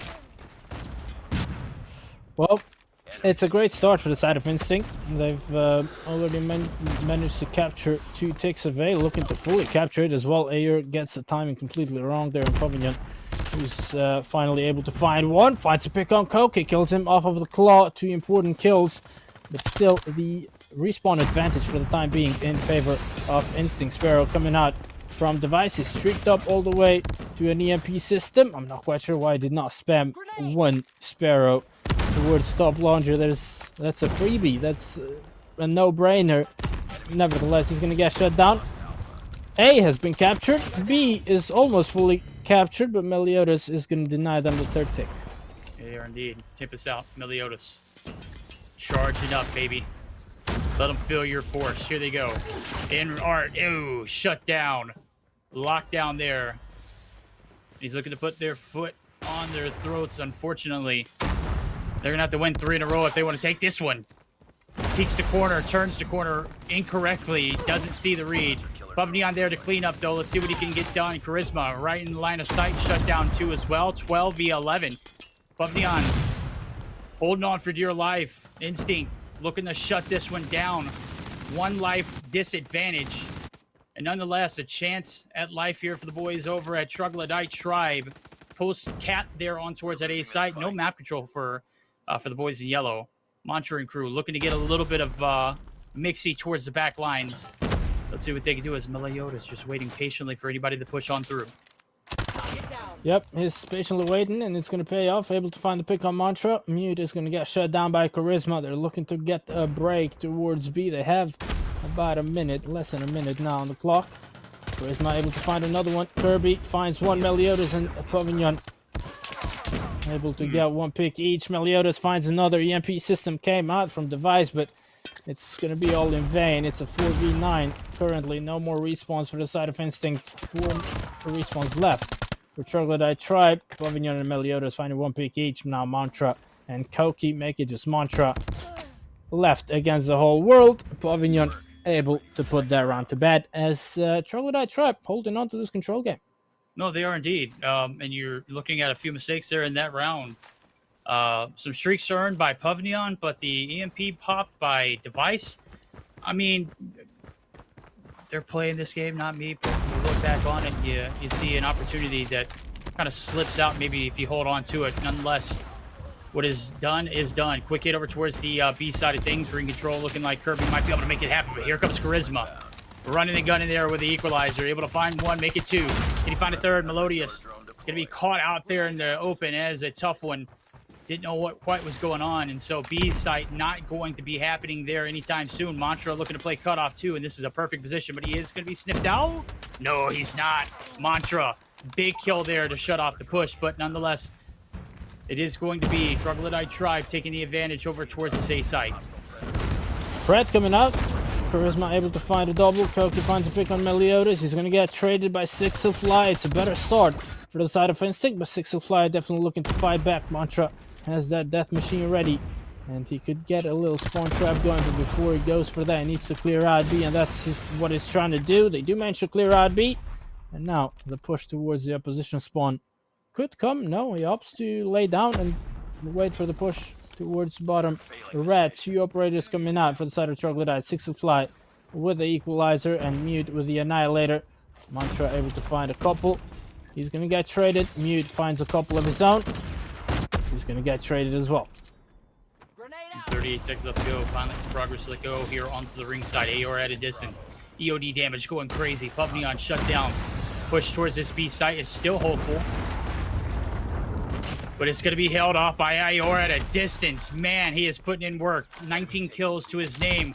Playing the heady too, but it's Kirby who's going to be able to get the better of that trade. Pubneon going to be able to pull out a big war machine or a death machine for himself as well. Time's going to be extended.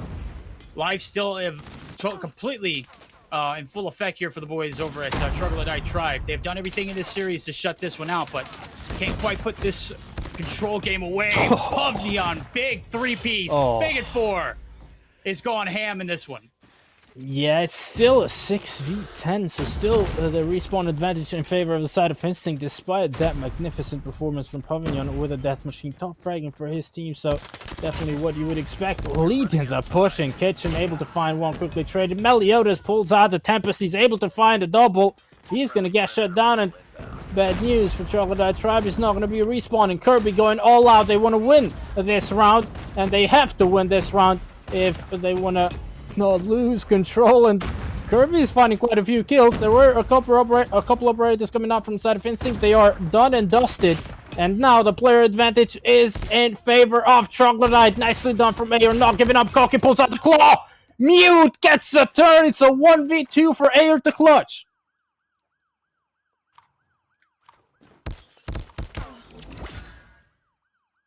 Nice work. Get ready for the next round. There you have it. Troglodyte able to clutch it. And it's going to be around number 5 deciding who's going to come out on top in this control game. Well, Instinct needed much more than the opposition. Currently, though, it's going to be a defensive round for the side of Instinct. We'll see if they're going to be able to come out on top.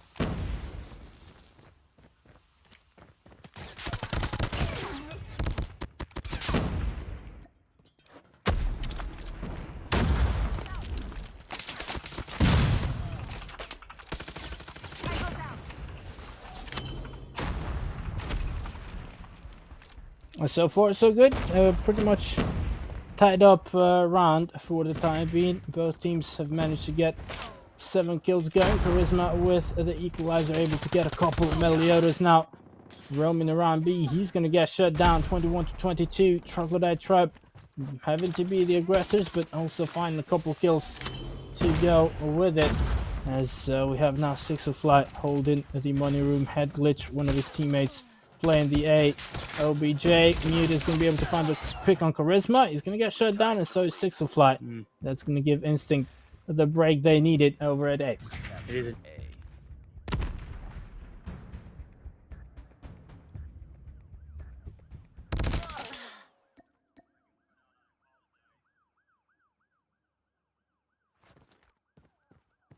Well, for the time being, it's Instinct.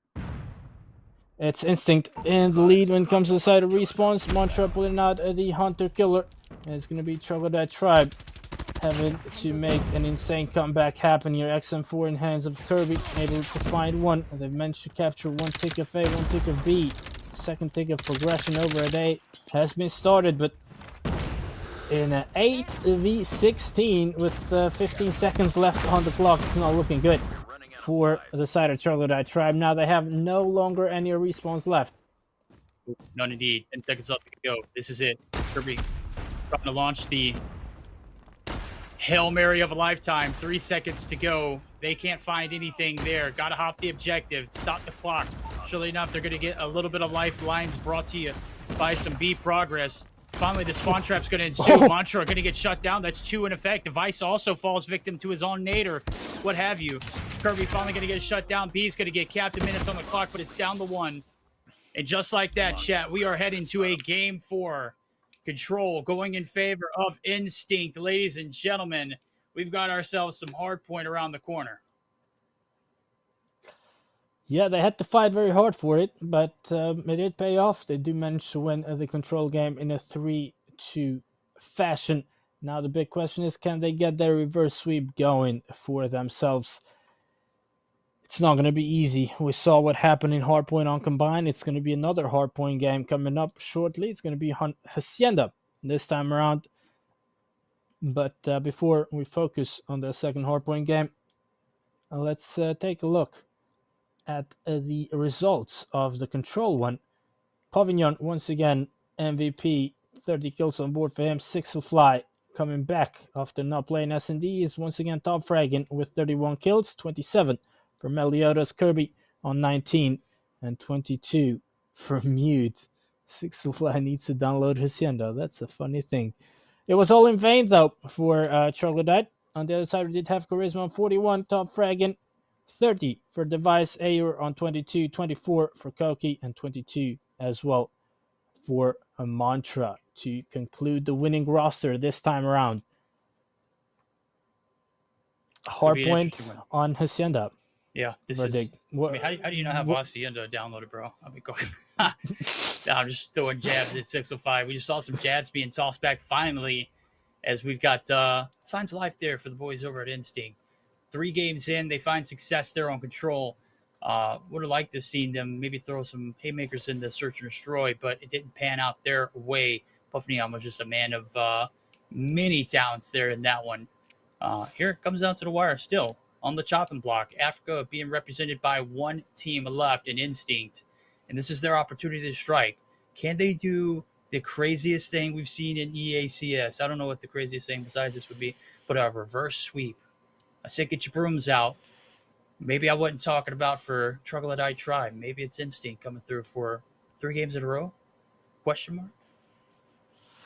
Well, two more to go. They have secured 1 victory, 1 map victory.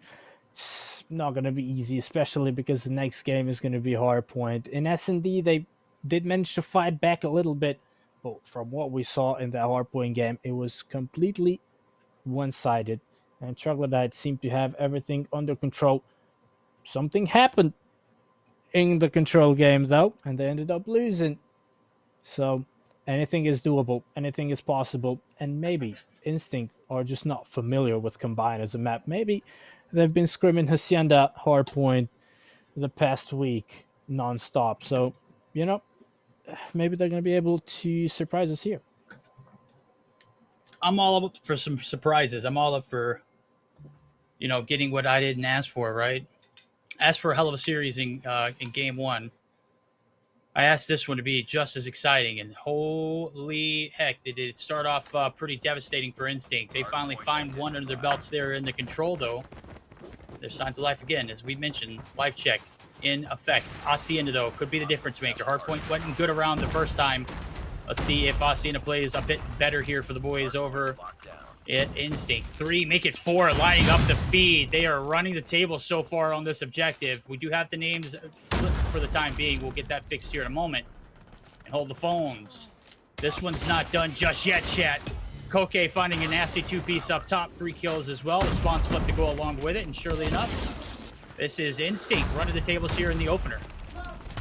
Yep, a much better start coming from the side of Instinct. Meliodas has different plans, able to find the double, jumping straight inside of the point and getting a couple seconds going for his team as the side of Troglodyte Tribe are looking to equalize the scoreboard. Now, that P2 rotation is going to be crucial. We'll see which team is going to be able to get control of it at the start, and We'll see if the other team is going to be able to break through. For the time being, it's one player already there, and that is Mute.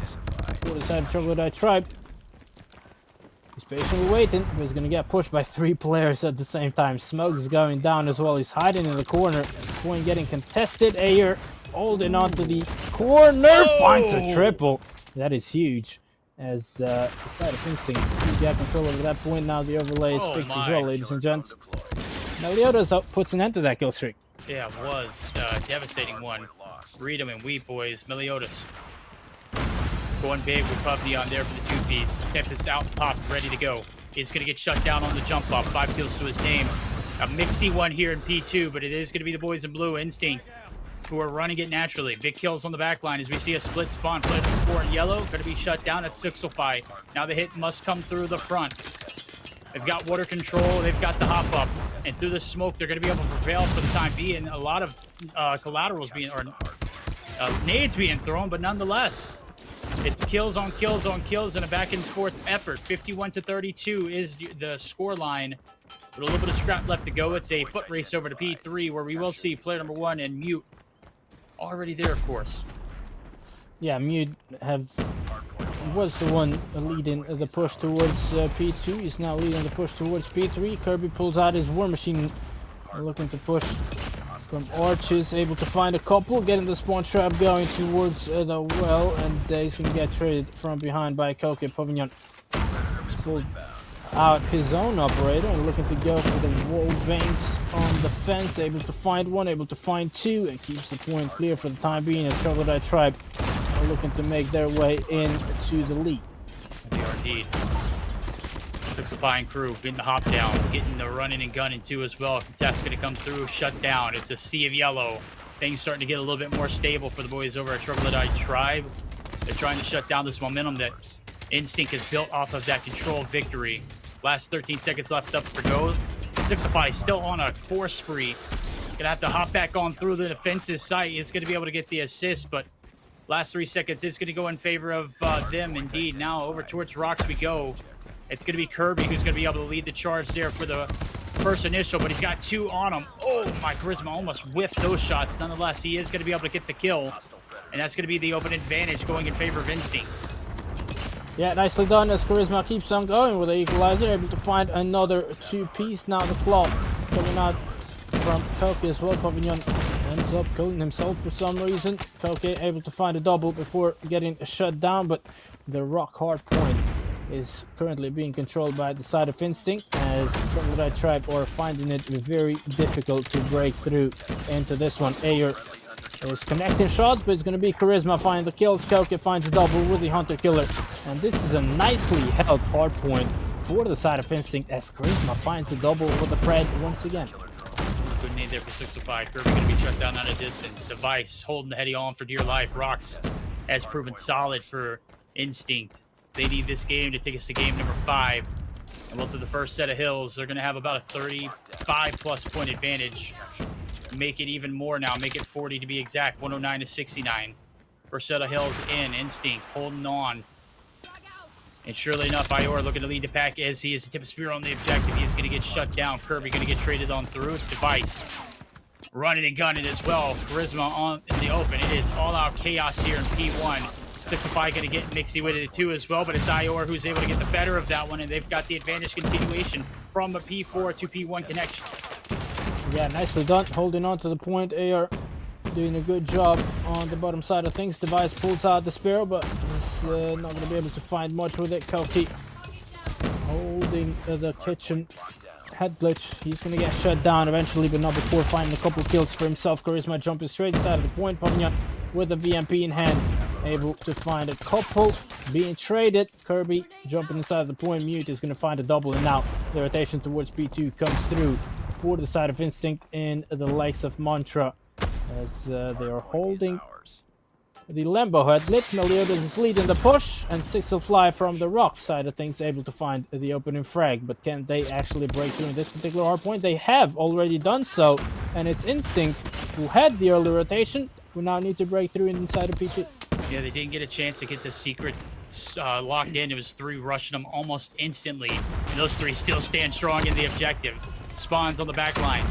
Big kill there for Mantra, able to pick up his 12th. He's now going to have to hold steady as the crew coming off the respawn himself. Device going to slide in. Ior and Mantra going to get traded on through. It's a big feed in yellow, as well as the point being held for them. Quarter side approach here for Koki, able to get the hop up. 605, shut down. Big kill for him. Now where's the hit coming from? Back in the water it goes. It's Kirby. Mute, not going to be a part of the three-piece. It's going to get traded out, though, as Charisma going to be able to find relief. And just like that, we've got control. Back and forth it goes, but it is still the driver's seat being held by the boys in blue. Instinct not being denied here in this one. Yep, Charisma with, once again, a textbook performance with that equalizer. Meliodas finding himself in the mix, able to find a double. Troglodyte Tribe did manage to get a couple, and by a couple, I mean quite a few seconds going in their favor off of that P2. They do have the rotation towards P3. Device, though, is looking to hold off the opposing pushes. He's able to find the first one. Goes for the hop up on the fence, and it does pay off as he finds a pick on Kirby as well. Instinct with control over the point. Meliodas is going to be taken care of, and Device is going to have the Vortex gun right into his face, and that's going to clear out the point for the time being for the side of Troglodyte Tribe. But Mantra is not giving up just yet. The Death Machine has gotten a double, and it's Kirby able to get the trade. Device playing on the head glitch, able to find one, able to find two, has visual cover thanks to the smoke, with Six will fly with the boxing gloves, able to get the trade. Oh, he's one shot too. That's a tough one. Mantra probably going to be able to deal the damage to take him out. Ior through the middle of the map is going to be able to find success onto the contest with the smoke wrapping it all the way through. That is pretty much how fences work. There's not many ways to cover yourself. Smoke is the best way to do so.